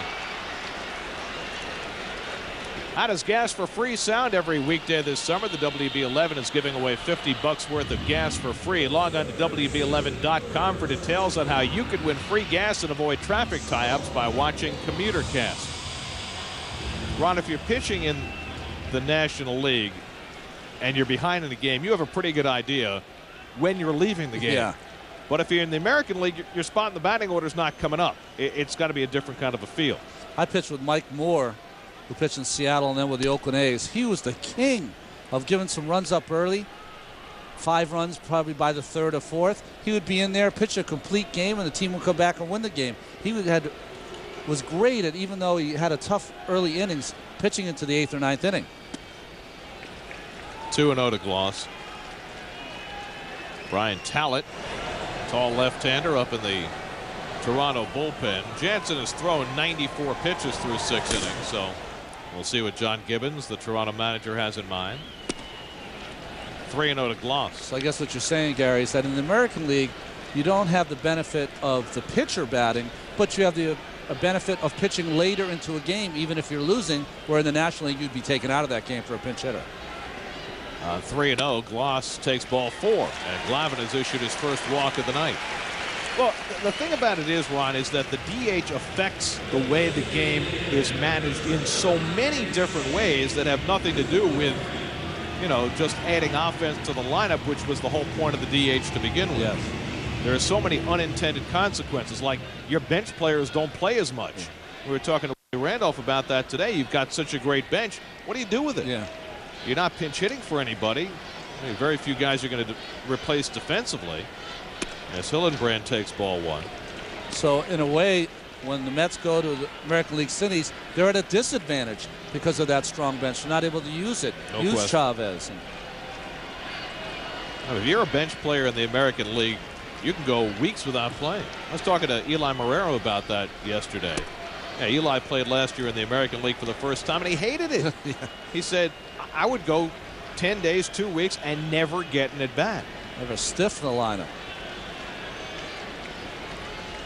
Hillenbrand is 1 for 2. Yeah, it's funny, we talk all the time about, you know, to win a championship it takes 25 guys. In the American League it takes 21 or 22. Yeah. You really don't need those last 3 guys. Probably have an extra pitcher instead, which a lot of the American League teams do. Hillenbrand has struck out and singled. The single was a tainted one, a pop fly that fell in between Valentin and Nady. 2-2. You know, and kudos to Willie Randolph, because that 86 team I played on, one of the strengths of that team is Davey Johnson used that bench, used the players on the bench, and this man does that also in a great way. You know, they had lost 2 out of 3 to Cincinnati, playing a day game. He didn't panic. He put out a lot of the guys that play on the day games. Toward the hole, base hit for Hillenbrand. And the Blue Jays have 2 men on. Well, you're right, Ron, and he did the same thing Sunday against the Orioles after losing the first 2 games of the series. And part of that's the luxury of having a big lead, but I think also, you know, Willie doesn't just talk the talk about 25 guys contributing. He really walks the walk. And I think that's why you look at guys like Chavez, you look at Marlon Anderson last year. These guys have outperformed what you would have expected because of the way they're being used. Well, I think that happens from Willie playing on a lot of championship teams. And if you play on championship teams, you know that everyone has to contribute to that great year. Here's Benji Molina, and he takes a strike. Molina grounded into a double play his last time up, 1 for 2. Glavine's given up 8 hits, but so far has limited the Blue Jays to just the 1 run as he works toward 90 pitches here in the 6th inning. Not unreasonable. Had a couple of quick innings in the middle of the game. 1-1. You know, he's had a lot of pitches, but one of the reasons, or one of the things that you judge a pitcher, it's not only how many pitches he's thrown, but how many under distress has he thrown. And then you check his body language. And Tommy, of course, impeccable body language 100% of the time, but he looks very well in reserve. And now ahead on Molina, 1-2. Has not worked inside as much as he has in many games this season.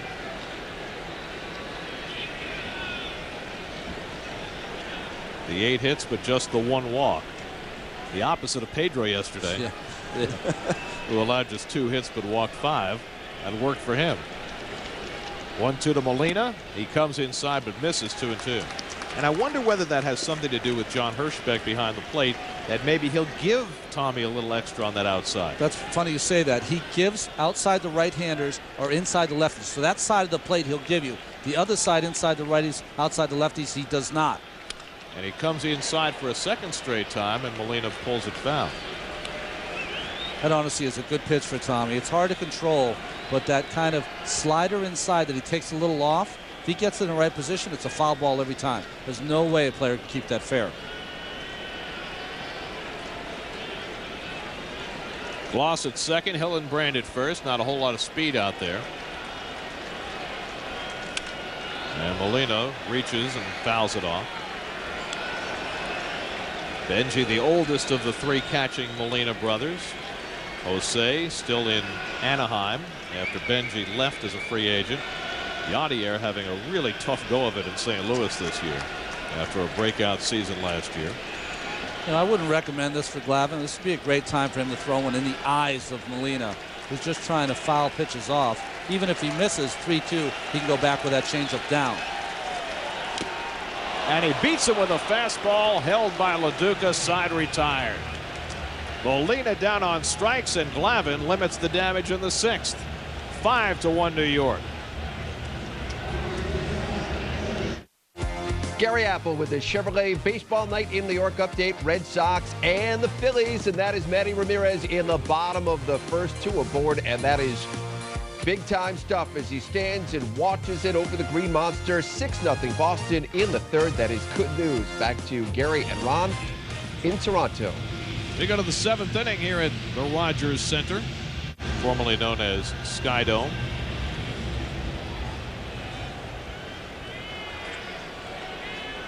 Lefty Brian Talent takes over the pitching for the Blue Jays after Casey Jansen wins 6 innings. Talent had a couple of cups of coffee with the Cleveland Indians. He was their #1 pick. This is his 4th stint with Toronto already this year. And Milledge takes ball 1. Lastings hit one over the center field fences last time up, his 3rd big league home run.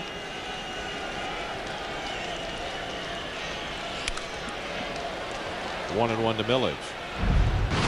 And this was in the 4th. He crushed this one dead center. And then got the silent treatment and handled it about as well as you can. And makes that nice diving catch as well to take a hit away from Russ Adams. 2-1 to Milledge. The Blue Jays, you mentioned Talent was a #1 pick by Cleveland. They've kind of specialized in bringing #1 picks to the big leagues. They've got Adams and Hill and Wells, all of whom play every day, who were their #1 picks. So was Roy Halladay, their ace starter. And that's pretty good at identifying, signing, and nurturing homegrown talent. I think you'd have to say the Braves do that very well also. They like those mutton chops. Yeah. Milledge on 3-1 was thinking about a second home run. Now it's 3-2.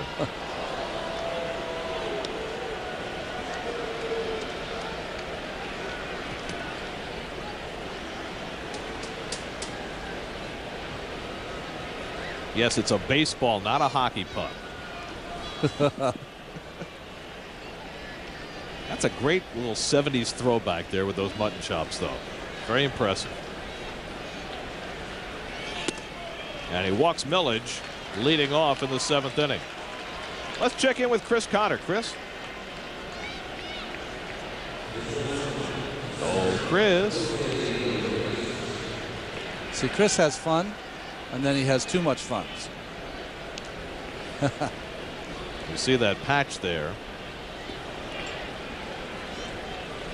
You see the patch on the TC. There you go. You see the patch on the shoulders of these Blue Jays players. TC, and that stands for Tom Cheek. Now, Tom was a radio broadcaster for the Blue Jays for 27 years. From day one of this franchise back in 1977 until June of 2004, he called every game on radio. And in June of 2004, he was diagnosed with brain cancer. Sadly, Tom lost his battle with cancer and passed away last October. So every Blue Jay wears TC on their sleeves.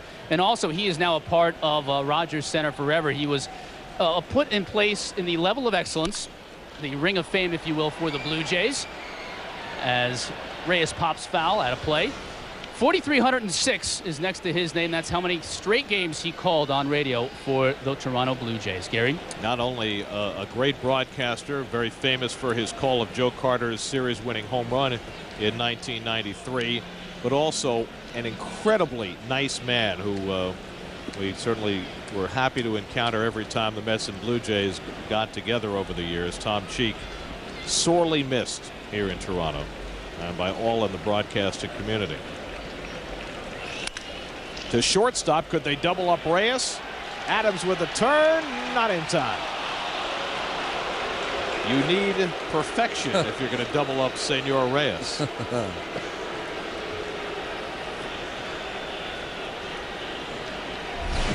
Well, you're right about that, Gary. Gets it to second base when he has come across the bag and the bounce to first, just enough to keep Reyes safe. So Reyes aboard with 1 out. And we'll see what he can do against the lefty Talent as Loduca steps in. Paul 2 for 3, a single and a double. He's scored a run. Not a very big lead for Reyes, who's already been picked off tonight, and Talent with the slide step. He's learning by the hour. Talent, of course, the left-hander, he's going to have a little smaller lead, but I think he slipped twice off that AstroTurf when he got that right foot on there. So maybe take a smaller lead, stay within the dirt, and get a jump from there if he decides to steal. Benji Molina has a great arm behind the plate.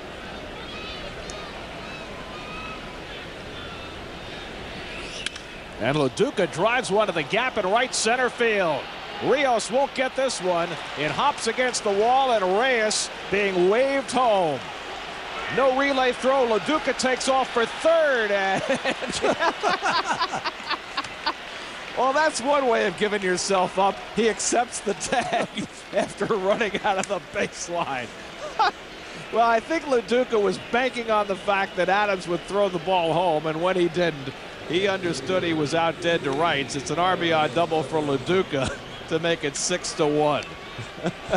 Well, everyone's going to have fun with this.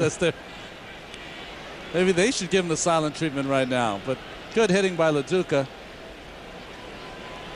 Well, Paul has said that he has closet wheels. He needed to bring the wheels out of the closet. He left them in the closet. That's ball 1 to Beltran. Well, it's a good job of hitting. Just like his first hit, this ball is driven to right field. Rios, who plays very shallow, does not have the ability to get back there and get it. Beltran badly fooled. Pedro trying to cool Loduca down. Well, you have to know your own limitations. And once Loduca realized the ball was being thrown to third, he just, well, he gave up. And unlike Brandon Phillips the other night, who refused to allow El Duque to tag him out when he was dead to rights. Well, this is a veteran move. He knows he's out, trying to skip the base. But he went back. That's, you know, he's born in Brooklyn. That's a schoolyard play right there, right? You missed the base at third. Maybe someone's not watching. Just missed it by a hair. Blooped, and Adams is there, and the side retired. But the Mets tack on a run on Loduca's entertaining RBI double. Reyes scores his 63rd run, and it's 6-1 New York as they stretch in Toronto. Well, speed can win for you in so many different ways. Well, the speed is that he didn't make 2 outs, only 1 out. They weren't able to turn a double play, and Loduca's double able to drive him in. Lyle Overbay with a long drive to left center. Milledge makes the catch. Tremendous play by Lastings Milledge to rob Lyle Overbay of an extra base hit. 1 out.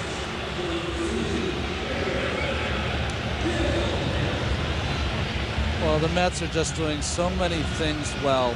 And I'll tell you, this gets very frustrating to a team like Toronto that's used to having base hit after base hit after base hit. Milledge now has taken away 2. They had the great diving catch on Adams earlier. This one even better against Overbay. And here's Aaron Hill taking ball 1.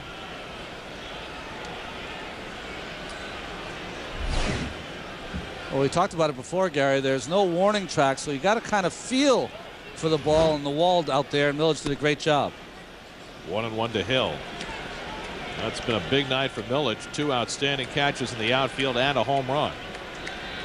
And his walk got that top of the 7th started and led to a run.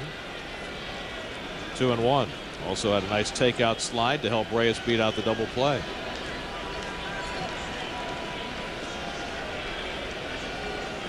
Glavine trying to get through the 7th, bidding tonight for his 286th career win.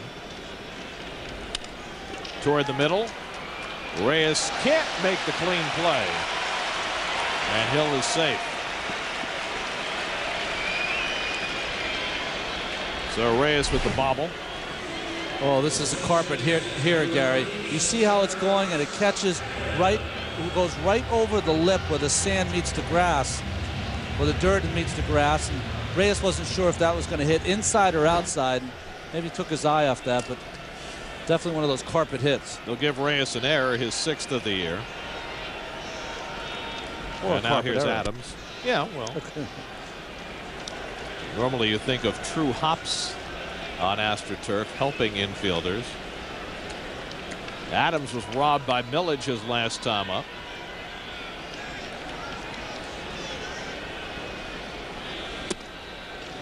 Two and 1 to Adams.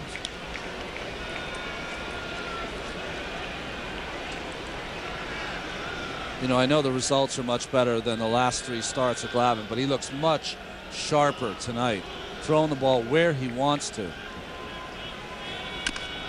Chop to third. Wright will settle for the out at first, and there are 2 away.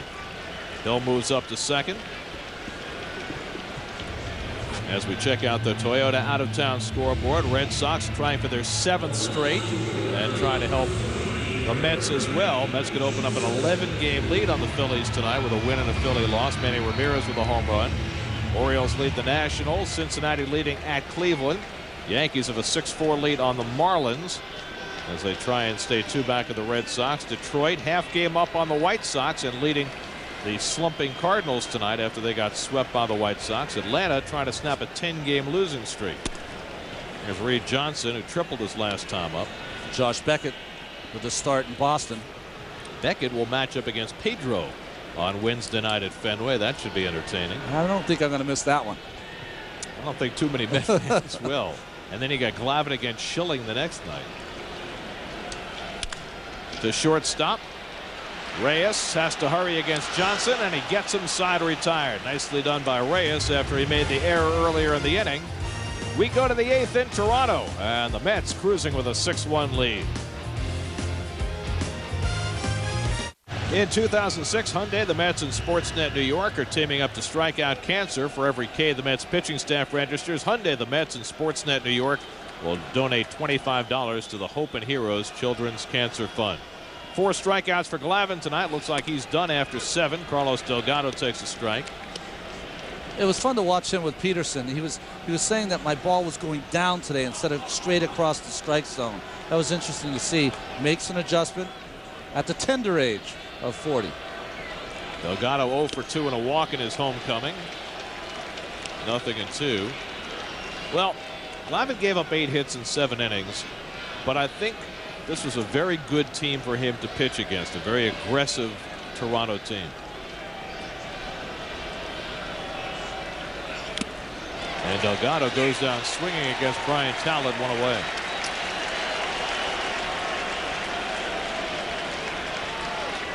Well, he's got that great average against left-handers, which has not always been the case in Tom Glavine's career. But remember when Pedro early in the year faced the Pirates, and he used their aggressiveness against them.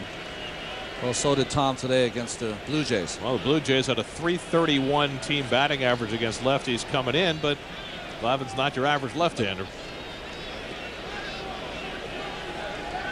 Here's David Wright, who has a 3-run homer tonight.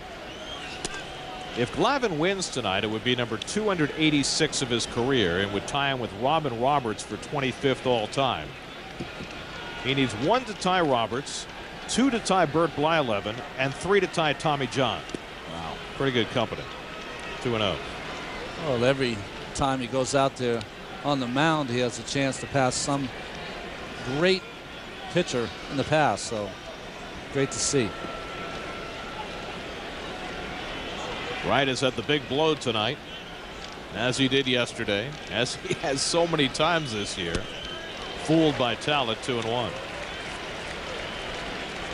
And Gary, arguably, there aren't going to be a lot of young pitchers that you'll be talking about someday of passing Tom Glavine. You're not going to see it. I don't think guys are going to be able to stay around as long as Tommy has.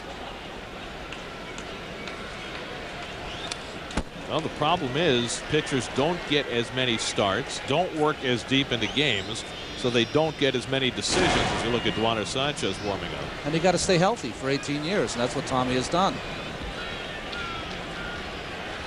Well, if he wins tonight, he'll be back to 100 games over 500 for his career. And Talent with back-to-back strikeouts of Delgado and Wright, 2 away. Hey, Mets fans, vote on Mets.com or LosMets.com to help the Mets get to the 2006 All-Star Game in Pittsburgh. Races are tight, so vote now and vote often. Log on to Mets.com or LosMets.com to vote for your Mets All-Stars. Voting ends next Thursday, June the 29th. 2 out and nobody on. Here's Jose Valentin, who will bat right-handed. Brian Talent, not a change-up artist like Chris Hammond. How about that? Was that surprising to you? Well, I saw Roberto Alomar do it against knuckleball pitchers before, and it was surprising only because I've not seen Valentin play enough. But boy, what a smart thing to do. Chris Hammond, his best pitch is that dipsy doodle changeup. Took that away. Had to throw him a fastball or cutter.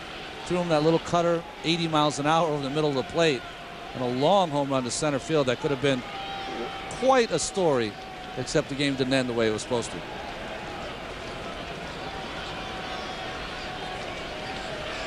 And Talent looking very sharp. Gets ahead on Valentin.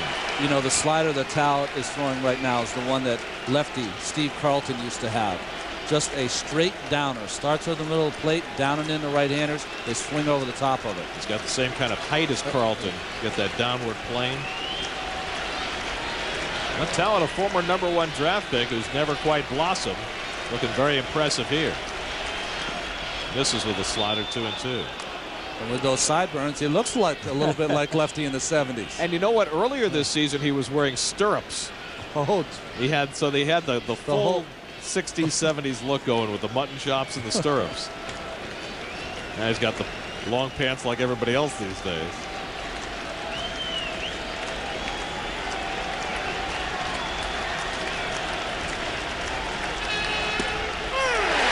Strike 3 called. So Brian Talent strikes out the side in the top of the 8th. Impressive performance by Talent, but the Mets still up 6-1. And so let's check out the Jeep upcoming schedule. Tonight, just the start of a 9-game road trip against the elite of the American League East. Look at the start time tomorrow, 4 o'clock, then noon on Sunday, and then after a day off Monday to Fenway Park for what should be a very emotional series with Pedro's return. And then it's off to Yankee Stadium from there as you look at some of the many Met fans on hand. And there's a guy with split loyalties. He's got his Delgado jersey in Mets colors and a Jays hat. Duaner Sanchez on to pitch in the 8th. His daughter's got a Jays shirt, so he came to see Carlos tonight. Alex Rios watches Sanchez throw onto the backstop. Is he okay? He didn't hurt himself, did he? That was scary. Now here comes Ray Ramirez, and he might have hurt himself. Oh, man.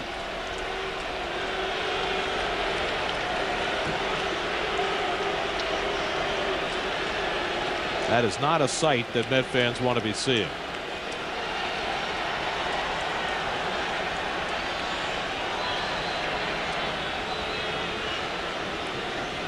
It was Sanchez's second pitch. Look at him. He's As though moving. he has no feeling in his fingers. He's moving his fingers like he has some numbness. Yeah. Absolutely. I don't even have him throw another ball. Just send him to the clubhouse. He's leaving the game. Yeah. For sure. After something like that, and he will be checked out immediately. He threw ball 1 to Rios, and then ball 2. Clearly something happened. His right arm is kind of awkward at his side. He used his left hand to come up and pull at his jersey, left hand to pull on his cap, so not even trying to move that right arm. Sad sight. Well, you can only wonder what has befallen Sanchez. He can't even shake hands there. So he goes to the clubhouse.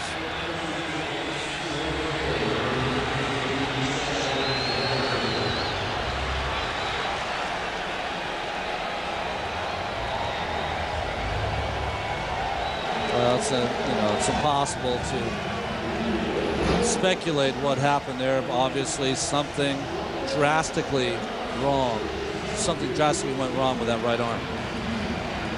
So Willie Randolph concerned, and he'll bring on Chad Bradford, who will have as long as he needs to warm up. And while he gets ready, we'll take a break.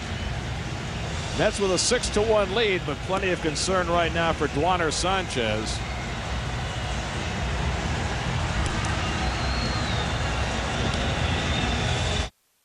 We're in the bottom of the 8th here at Shea. The Mets with a 6-1 lead, but concern for Duaner Sanchez, who came in to start this inning. Here's the first pitch he threw. To Alexis Rios.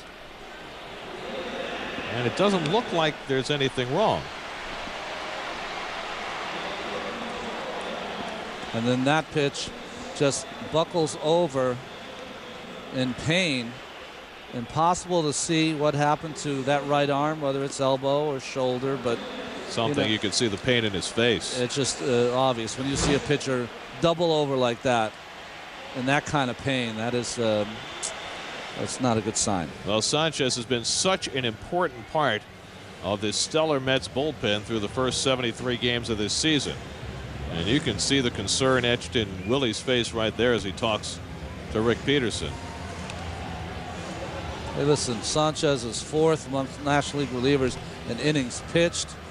He's made 33 appearances, 34 tonight. And so it's left to Chad Bradford, who gets as long as he needs to warm up here. Bradford, remember yesterday, got a 4-out save. His second save as a Met. And you know, Gary, I was thinking about Chad Bradford yesterday's game and also Darren Oliver. They seem to be moving up the pecking order. As you can see, Yahtzee with the 2-2-2s all the way across with the average for left-handed hitters, right-handed hitters in opposition. And that's very impressive that he's done that well against left-handed hitters, something that's not expected to be his forte. And you look at Sandy Alomar, as puzzled as everybody else about what has befallen Duaner Sanchez.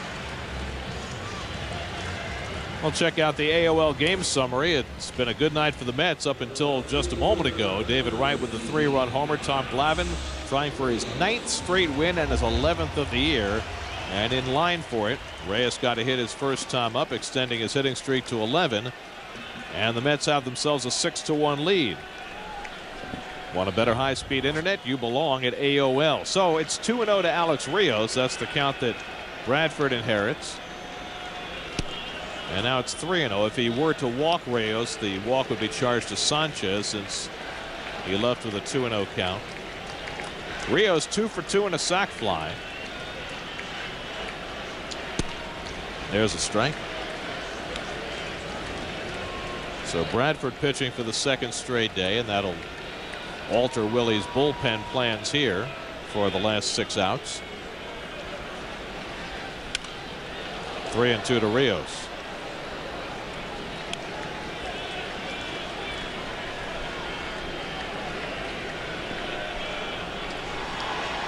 They are waving at the Rogers Center.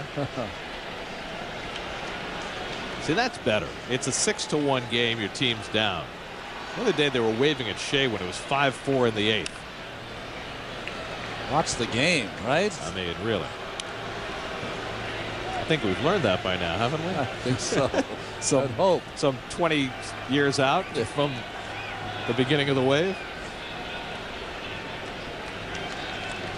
3-2 to Rios, leading off in the bottom of the 8th.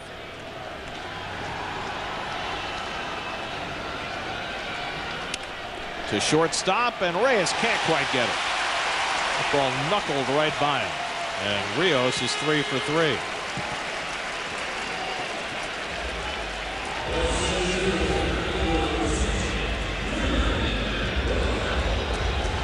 We see Reyes watching that replay, seeing if he could have made a little better move, but what happened, he kind of froze. And I think you're right, Gary. That was a knuckleball. He froze, and the ball started moving to his left, not able to make that play quick enough. So the Blue Jays had their 9th hit of the game. They were unable to cash in against Glavine, who allowed 8 hits but only 1 run. Vernon Wells 1 for 3, singled back in the first inning. 0-1. Bradford, of course, has faced many of these Blue Jays hitters before, having pitched his entire career in the American League up to this season. Wells is 4 for 8 against him.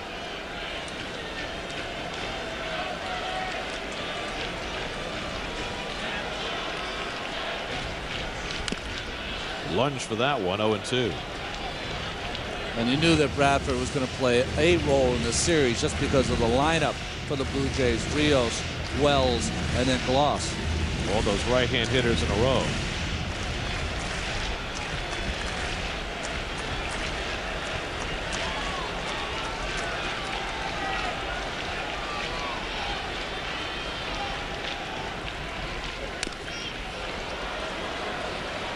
Still 0-2 to Wells.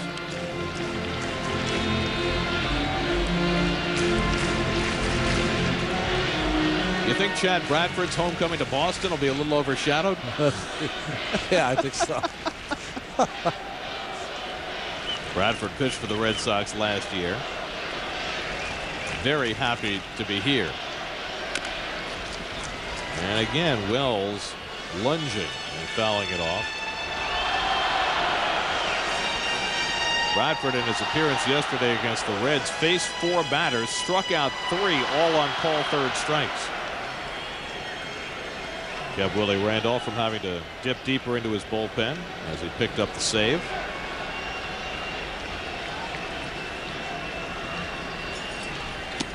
And Wells wouldn't go after that slow breaking ball. 1-2.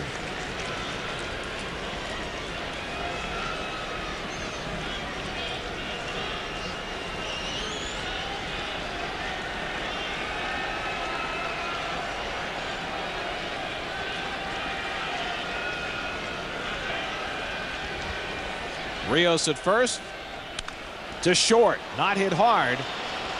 Valentine can't make the turn as he's upended by Rios. The out made at second, 1 away.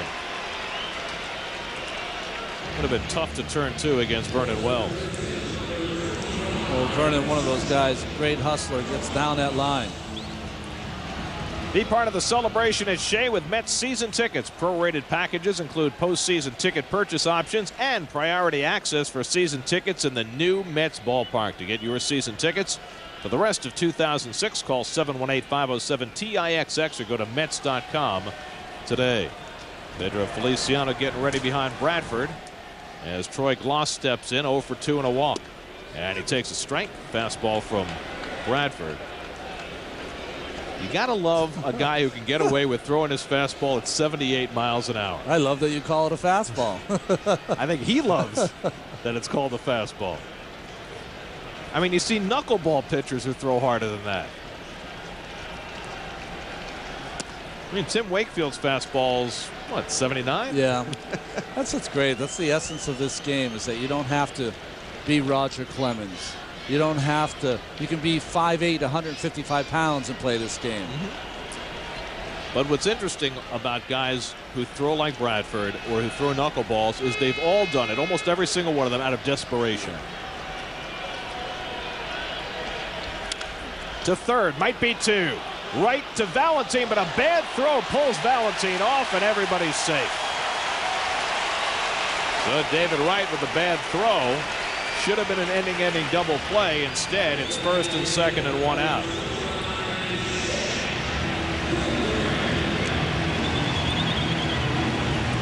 You know, I think what happened here is that he knew he had plenty of time. This ball hit sharply by Gloss, and it almost looks like he tried to aim it to second base to try to make it easier for Valentine instead of throwing that great crisp throw like you would use when you're trying to get a quick double play. He short-armed that ball a little bit. So first and second and one out. Blue Jays trying to take advantage. Shea Hillenbrand 2 out of 3 tonight. Hillenbrand, though, 0 for 7 in his career against Chad Bradford. Well, let's see if Bradford can throw his third consecutive chance at a double play ball.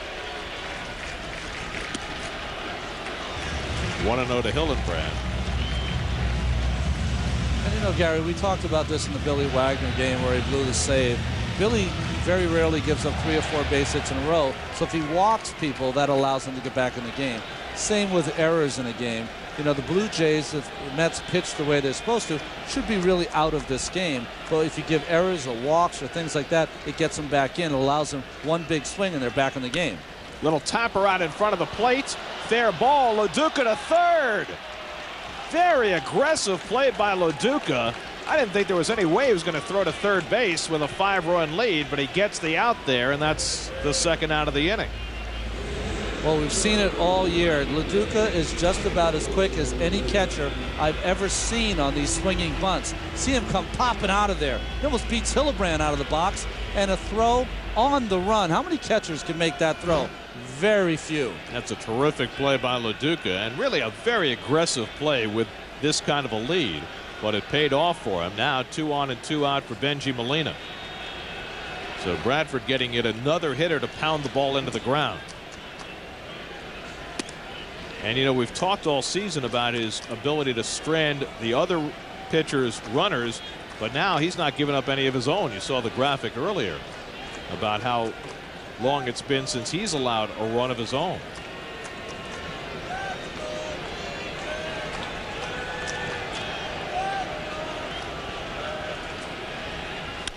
Molina pulls it foul, and you know, you hate to speculate because we have no idea what's befallen Duaner Sanchez, but if he has to miss any kind of time, Bradford's importance only gets that much greater. I was saying that Bradford has moved up a little in Willie's pecking order of pitching late in games. So is Darren Oliver, who Willie has said that he will use occasionally late in games to get hitters out. Left-handed hitters out, of course. Of course, we'll get you a medical report on Sanchez as soon as one becomes available. Undoubtedly, he's being checked out right now. And Molina fouls it back 1-2. Hey, Gary, here's a thought. You know how they have shifts on left-handed hitters like Delgado? Would you ever have a shift because Molina is so slow where the infielders are 4 or 5 steps behind the line? You could do that. Valentine's playing a little back into the outfield at second base. But you're right. You could play your shortstop and your third baseman way back.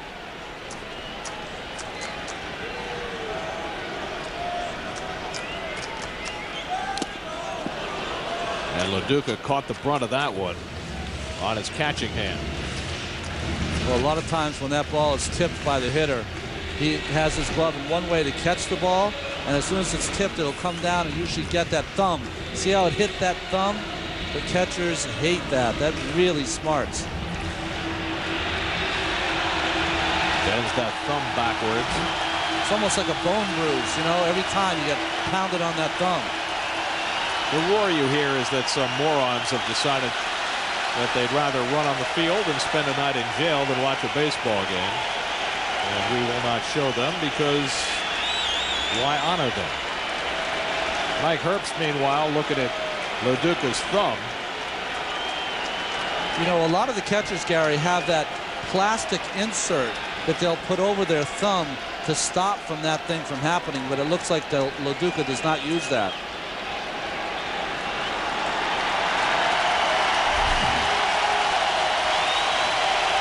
So he has his glove where he wants to catch it, and with that foul tip, just straight down on the thumb. And if anybody can commiserate, it's the guy who hit the ball, Molina. Mets Weekly gives you the inside look at the New York Mets. It's the only place that will take you on the field, on the road, and behind the scenes. Mets Weekly, Saturdays at 12:30 only on Sportsnet New York. And Molina and LaDuca discussing the perils of wearing the tools of ignorance. Hey, man, did that get you in the thumb? Yeah, I just had that last week.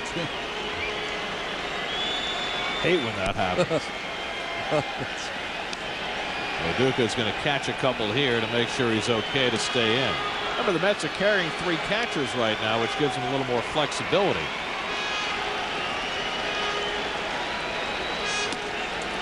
Willie, in fact, was talking tonight about using Ramon Castro for defensive purposes against teams that have good running games late in ball games when the Mets have a lead. This is not the case here. The Blue Jays aren't a running team. But if the score is 6-1 after this inning, I would get him out and get some ice on it. Probably not a bad idea. 1-2 to Molina with 2 out and 2 on. And the slider in there for a call, strike 3. Tantalizing breaking ball by Chad Bradford, and the Blue Jays are down in the bottom of the 8th.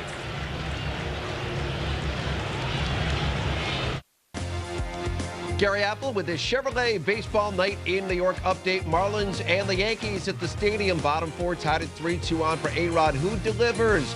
Drives in Johnny Damon. Yankees up 4-3 at that point. They lead at 6-4 right now. It's in the 8th inning. Back to Gary and Ron in Toronto. All right, thanks very much. As the Yankees try to provide the Mets with help, continuing to knock off the National League East with the American League dominating interleague play so far. That's to the Mets' benefit. Willie Randolph looking at Paul LaDuca's left thumb, seeing whether he'll be good to go for the 9th inning. Well, if it's on top, it's worse. On the bottom, that's where you get those bone bruises, but catchers have those and play with those all year long. Ryan Talent starting his 3rd inning of relief. He struck out the side in the 8th. Facing Julio Franco, the DH tonight. He's gone 0 for 3. It feels so strange every time we play in an American League park to be talking about the Mets and a DH. Yeah. It's just not right. Well, I'm with you and Keith on that. I don't even acknowledge it. I don't even acknowledge American League Baseball, and I played there for 5 years. You must have missed hitting. Oh, I miss being part of the game. You know, as a pitcher, you're 1-2 to Franco. You go through those moments as a pitcher that you don't feel part of the team anyways, and then with a DH, you're completely just pitchers over there, hitters over here. It's like football. Yeah, it's 2 platoon. Like a kicker, like a field goal kicker. You know? Now that's the lefty specialist. Pitcher talking to hitter. See, it's like a team. 2-2.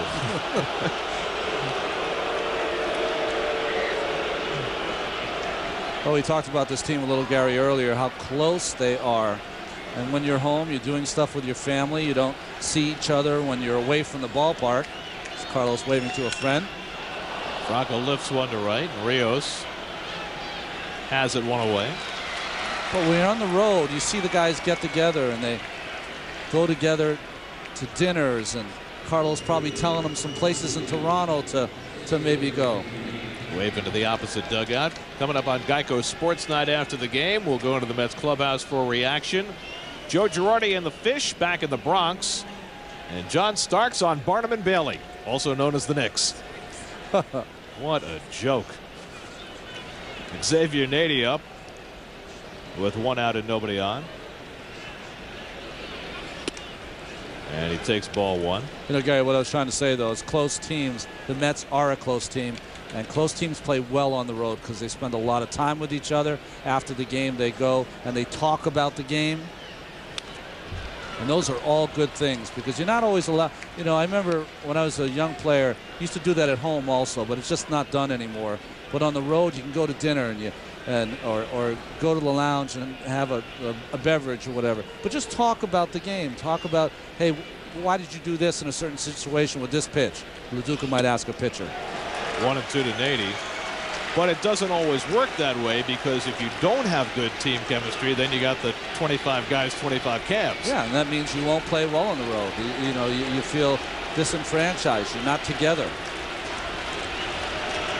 1-2 to Nady.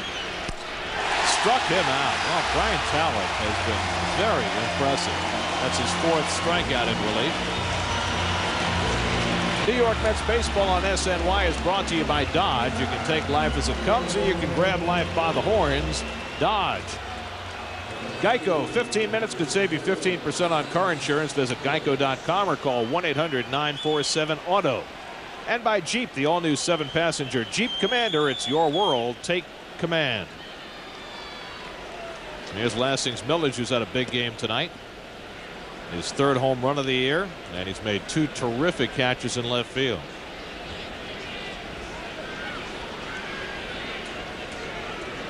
Mets trying to win their 9th consecutive road game. 1-1. You know, Gary Talent has great stuff, but if I'm the Mets bench, I'm happy. He's out there this long. That means he probably is not going to be able to pitch in tomorrow's ball game, and the way he's thrown tonight, that's a good thing. 3 innings from Mr. Mutton Chops tonight, and we'll see you next year. Of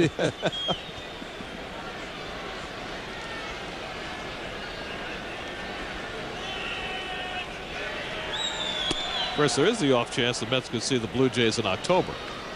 That's right.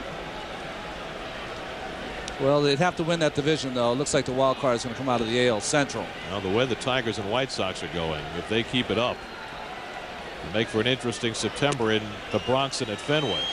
If only one of those teams or the Blue Jays can get to the postseason. It's funny. It's always been a given, hasn't it? That it's always the Yankees will win the division, but the Red Sox win the wild card. Not so this year. 2-2 to Milledge.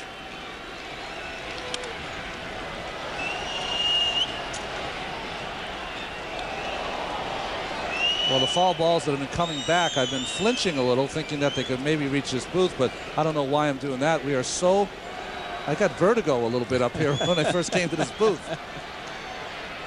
We're fairly high. Milledge pounds one to third. And Gloss gets him by a stride. Side retired.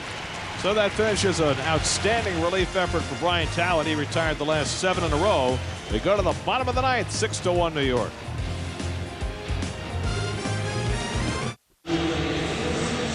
We go to the last of the ninth in Toronto. Mets with a 5-run lead, trying to get this 9-game road trip off to a fast start.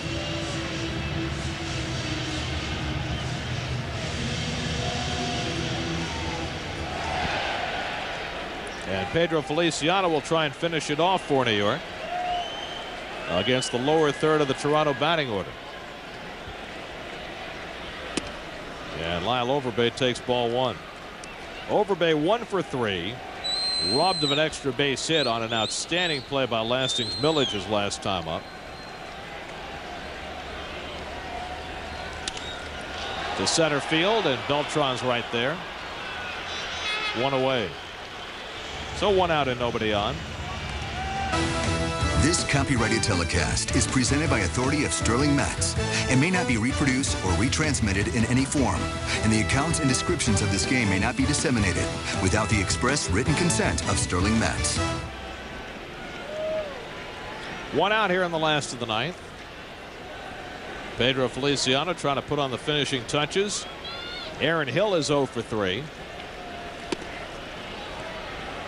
Ball 1 to Hill.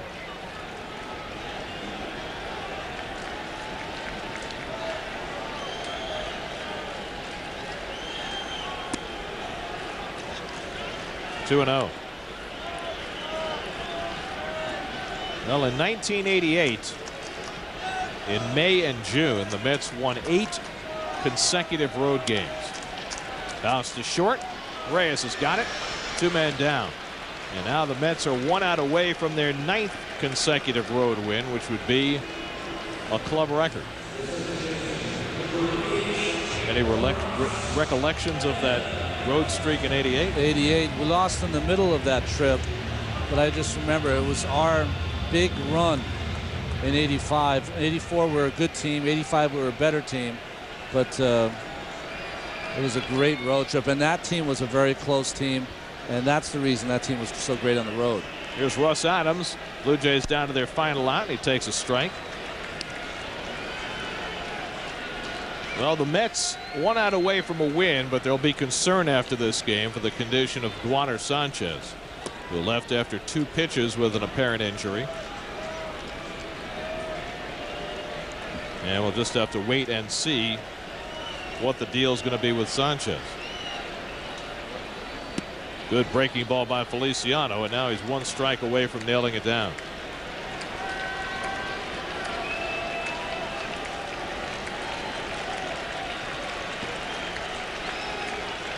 One-two to Adams. Struck him out, and the ball game is over. Pedro Feliciano finishes it off with a 1-2-3 ninth, and that'll make Paul Lo Duca's thumb feel a little bit better.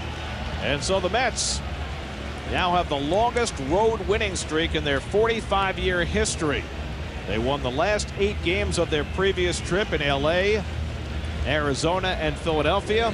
And now they've won the first game of this road trip in Toronto as Tom Glavine gets his 9th straight win and his 286th of his career. You're right. It was a little too much Glavine tonight, who returned to form, and I think that's a good thing. A little too much David Wright, like it's been the entire month of June. And Lastings Milledge with a good effort today, a home run to center field, withstood the silent treatment, and made some great plays in the field. So Tom Glavine becomes the first 11-game winner in the major leagues this season. Carlos Delgado, despite going 0 for 3, has a successful homecoming to Toronto. And the Mets continue to roll on the road. They're now 10 games over 500. They get 12 games over 500 on the road this year, 24-12. And they post their 9th straight road win tonight. You know, Gary, last year there were 11 games under 500 on the road. That is something that Willie and his coaching staff really wanted to address. And I think part of that is the closeness of the team. Part of it is guys like Franco and the bench that they have, the instruction that they have on the bench. I think that's one of the reasons also. Another big night for David Wright as he hit a 3-run homer. The big blow in the game, his 3rd in the last 2 days. And also contributing mightily to tonight's win, sore thumb and all, was Paul Lo Duca, and he's standing by with Chris Cotter. Thanks, Gary. First of all, Glavine Sanchez, what happened with Glavine? Did you know? He said he felt something tingle in his shoulder, and he felt it tingling down. You know, they went and checked him out in there. He seemed like he was okay. Just I think it was a little scare. Hopefully, maybe go get it checked out. We can't lose him. He's a big part of this team. Happened on his 2nd pitch. Could you see anything on his 1st pitch? You know, I didn't. You know, he seemed fine, and he said he just felt something shoot down his arm, and hopefully it was just something rattling in there, and hopefully it's okay. How about you and your thumb?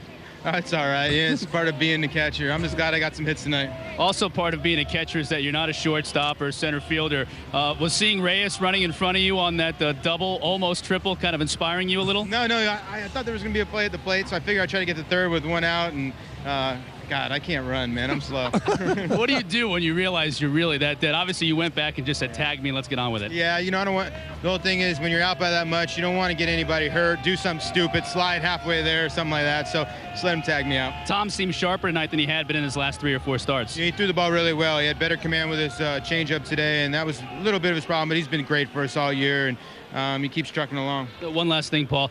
This team has won 9 straight road games. That's a franchise record. Why do you think that is? That's a good question. You know, we put the pressure on. We've been scoring first a lot, and, you know, this is a good ball club. They can hit. So, you know, we swung the bats good tonight. This is a game you got to get because their guy tomorrow is pretty darn tough. Okay, appreciate it, Paul. Thank you. All right, Gary. All right, thanks very much, Chris. Thanks, Paul. That guy would be Roy Halladay, the Toronto ace, who will be going to the mound tomorrow trying for his 9th win. Our final score tonight, Mets 6, Blue Jays 1. Be sure to join us for our next Mets broadcast tomorrow. Note the starting time, 4 o'clock. Our coverage begins at 3:30 right here on SNY.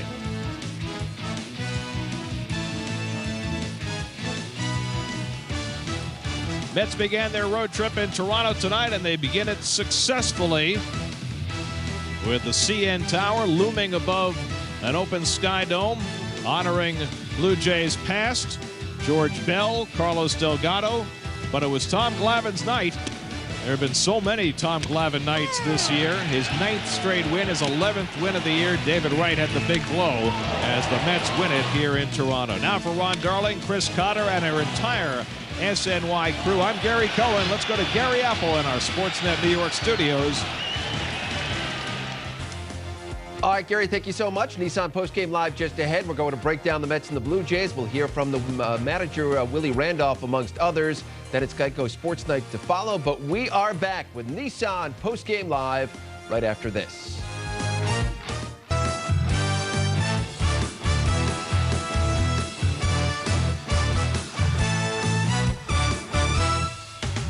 Hi, everybody. Welcome to Nissan Postgame Live. I'm Gary Apple, coming to you from Studio 51 at Rockefeller Center West on a night when the Mets knock off the Blue Jays by a final of 6-1 as we get a look at Carlos Delgado and then Mr. Delgado. Delgado returning up to Toronto, where he played the bulk of his career. He was 0 for 3 in the game, couple of strikeouts. In the second, the Mets would strike first. Xavier Nady off Casey Jansen into right center. Jose Valentin would score. Alex Rios having trouble with it. Nady ends up at third with a triple. And then it's David Wright with 2 on. And Wright launches one to deep left center. Forget it. A monstrous 3-run homer off the bat of David Wright. And the Mets now have a 4-0 lead. For Wright, his 18th home run of the year, and the Mets in command, 4-0, top 4, Lastings Milledge getting into the act off Jansen, and that, my friends, to straightaway center is out of there, his 3rd home run of the year, and a bit of rookie hazing. Nobody there to greet him, but he takes it in stride, some air high fives, and then finally everybody lets him in on the act. Tom Glavine in search of career win number 286. Bottom second, he gets Shea Hillenbrand swinging, same inning. He gets Lyle Overbay looking in the 4th inning. Glavine getting some defense, inducing the 4-6-3 double play as Reyes and Valentin turn it beautifully. Bottom 5, Russ Adams, a shot to left. Here's Milledge on the run, making the dive and making a nice grab. In the 7th, Reyes.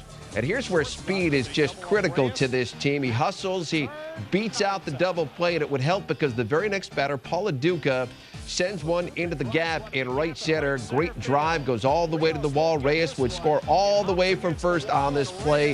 LaDuca, realizing he had no shot, trying to stretch it into a triple, and he makes the immediate left turn. A bit of comedy as they try to cool him down. Mets had a 6-1 lead. Bottom 7, more Mets defense. Overbay sends one to left. And look at Milledge here on the run, reaching up and pulls it down, loses the cap. Terrific grab. One more look as he hits the wall but hangs on to the baseball. Bottom 8, and this was not good news for the Mets. Duaner Sanchez in relief. His 2nd pitch facing Alex Rios. It goes astray, and something apparently was terribly wrong. He left the game. We heard Paul LaDuca say a moment ago that there was some numbness there. Bradford comes on, gets Molina looking to end the inning, and the Mets come out of Toronto with a 6-1 win in this opening game as Tommy Glavine picks up the win. He is the first 11-game winner in the big leagues this year. It is his 286th career win, which ties him with Robin Roberts for 26th on the all-time list. Glavine, 7 innings, 8 hits, 1 run. He lowers his ERA to 3.33. He has now won his last 9 starts. He is 9-0 in his last 11 starts. Again, Delgado, his return to Toronto, he was 0 for 3, but this was a night in which the Mets didn't need his bat as they have now won 9 consecutive as a team on the road, and that is a new club record. Let us get a look at the standings in the National League East, and it is all New York Mets. At the moment, they lead Philadelphia by 10.5 games, but the Phillies are losing right now, and so that lead could go to 11 before the night is over. It is total domination for the Mets, who are now 46-27 on the season. And so it's all going the Mets' way at the moment. We have got much more to get to here on Nissan Postgame Live, and we will do it when we come back. The Mets getting a win in Toronto. 6-1 is the final. We're going to hear from the manager, Willie Randolph, and have much more after this.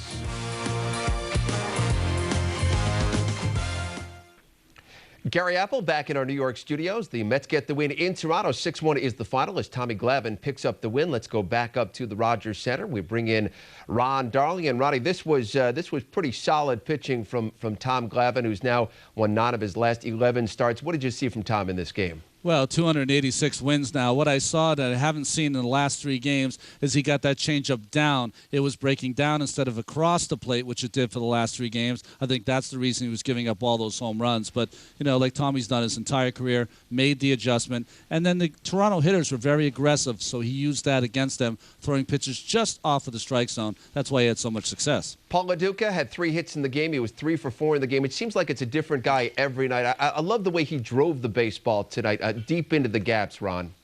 Well, he was on a little stretch. He was 0 for 13, where he's in a little bit of a slump. But when he's hitting well, he's able not only to get those hits to right field, but like you said, Gary, drive the ball, which he did. And LaDuca seems like he's back. It seems like every night, even if he doesn't get his hits, he does something to help the team. But added tonight with those 2 base hits. Duaner Sanchez late in the game. That was sort of bizarre looking, Ron. I mean, it was just a pitch, and then you could see him sort of jingling with the fingers there, as this was a pitch that was really a stray to Alex Rios, and then he was, it looked like he had numbness in the fingers, had lost some feeling in those fingers. Any sort of a thought on what might have happened there?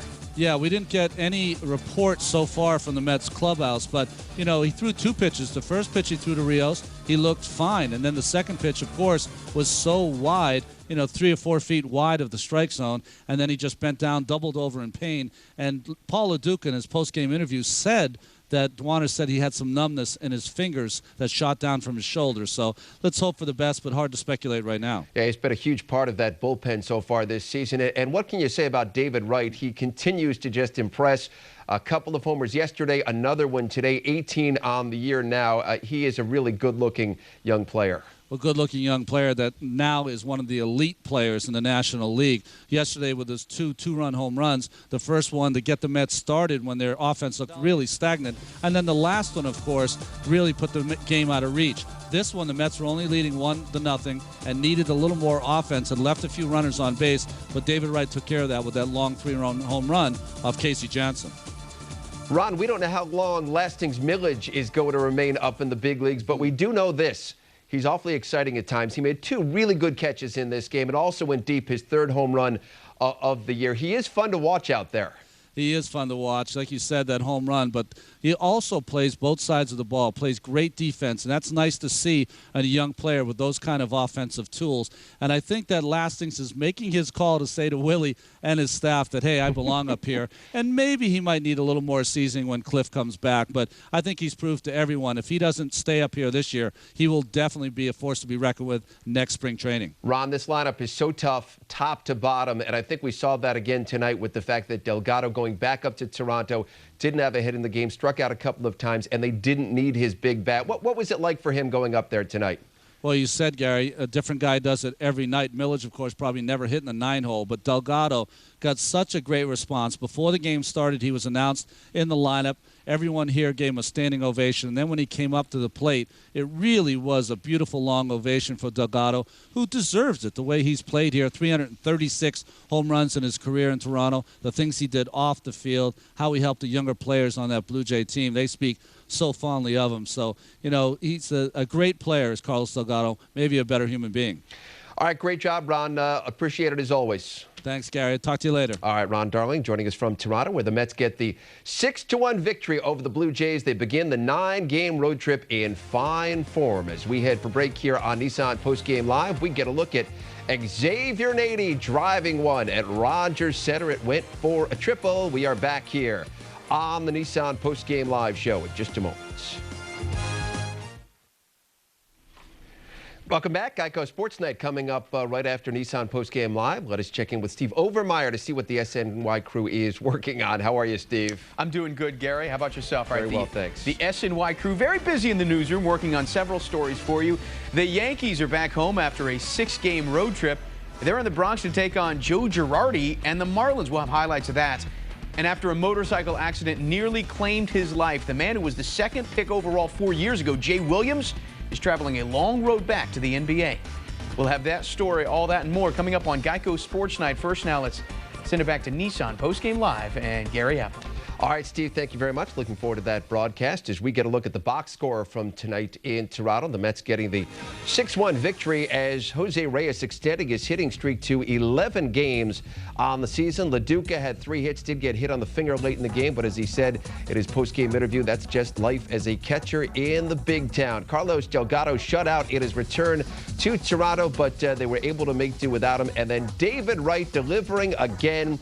His third home run in a couple of days. He had 2 yesterday, 1 more today. He's now got 18 on the season as the Mets get the big victory. Lastings Milledge also had a home run, his 3rd home run since coming up to the big club. And right on cue, Lastings Milledge is our Nissan play of the game. And it came in the bottom of the 7th inning. Lyle Overbay sent one deep to left field. Milledge on the run, makes the leap and makes the grab. His hat comes flying off. Watch it again. Big time stuff. He knew exactly where the wall was as Lastings Milledge, a big part of this Mets victory in Toronto. And by the way, the Phillies are losing 7-2 in Boston right now. And so if that holds up, the Mets lead in the National League East will be extended to 11 games. As for Tom Glavine, he was looking for win number 286 on the over the course of his career and his 9th consecutive victory. And man, he looked awfully sharp early on in the second. He gets Shea Hillenbrand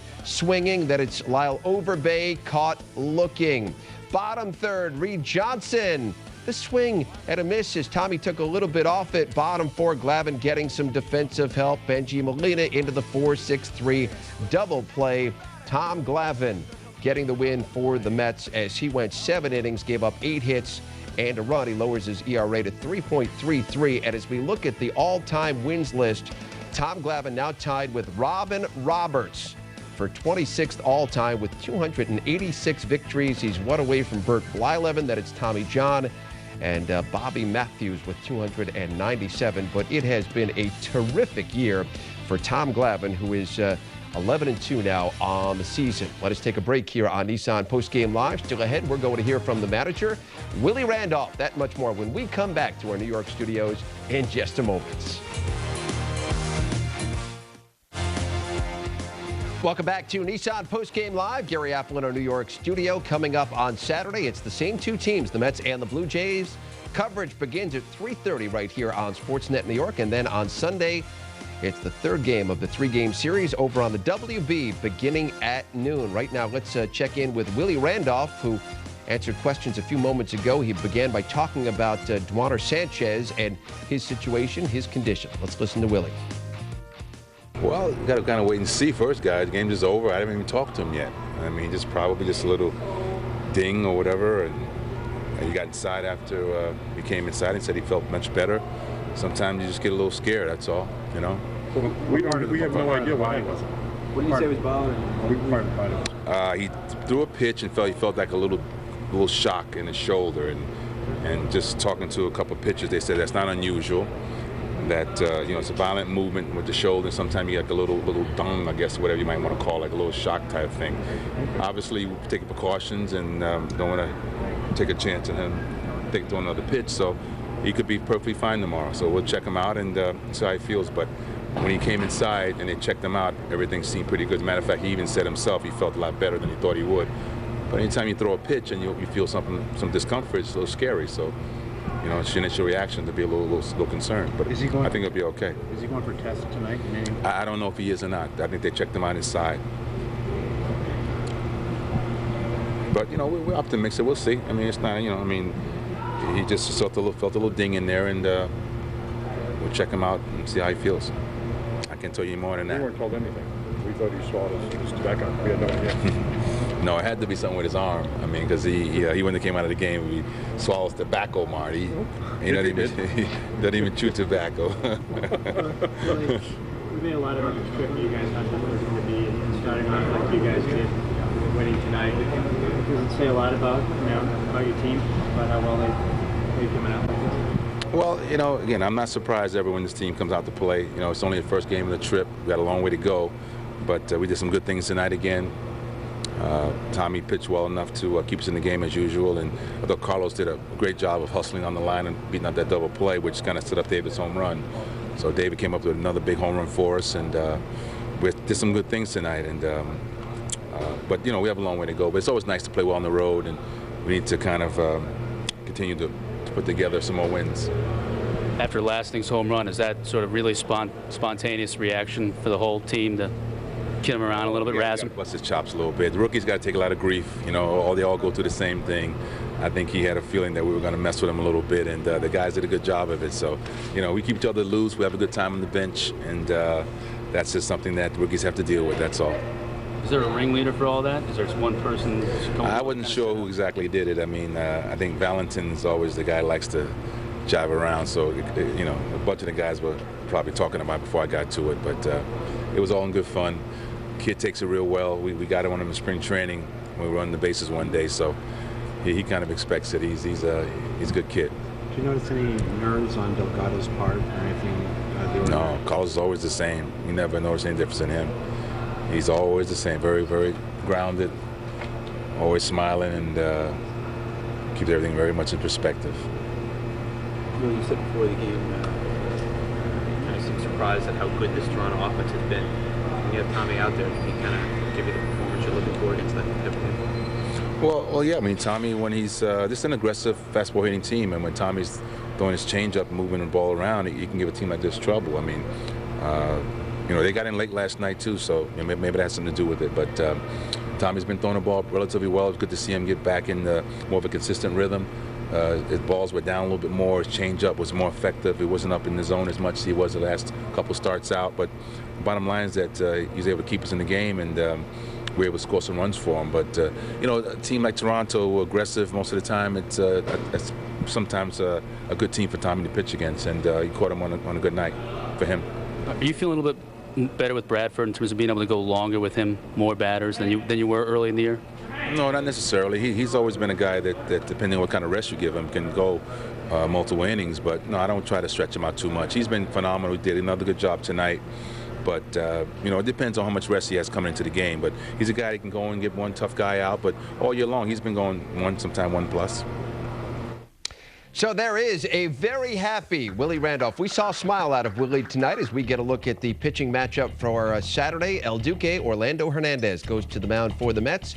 Roy Halladay, who could be the best pitcher in the big leagues right now, on the mound for the Blue Jays as the Mets look to make it 10 consecutive wins on the road. And so that is going to do it for this edition of Nissan Postgame Live. Much more postgame reaction is coming on Geico Sports Night. We're going to hear from both Tommy Glavine and David Wright. I'm Gary Apple. Thanks for watching. Stay tuned for Geico Sports Night. Coming up next, the Mets get the win 6-1. Was the final as David Wright does it again.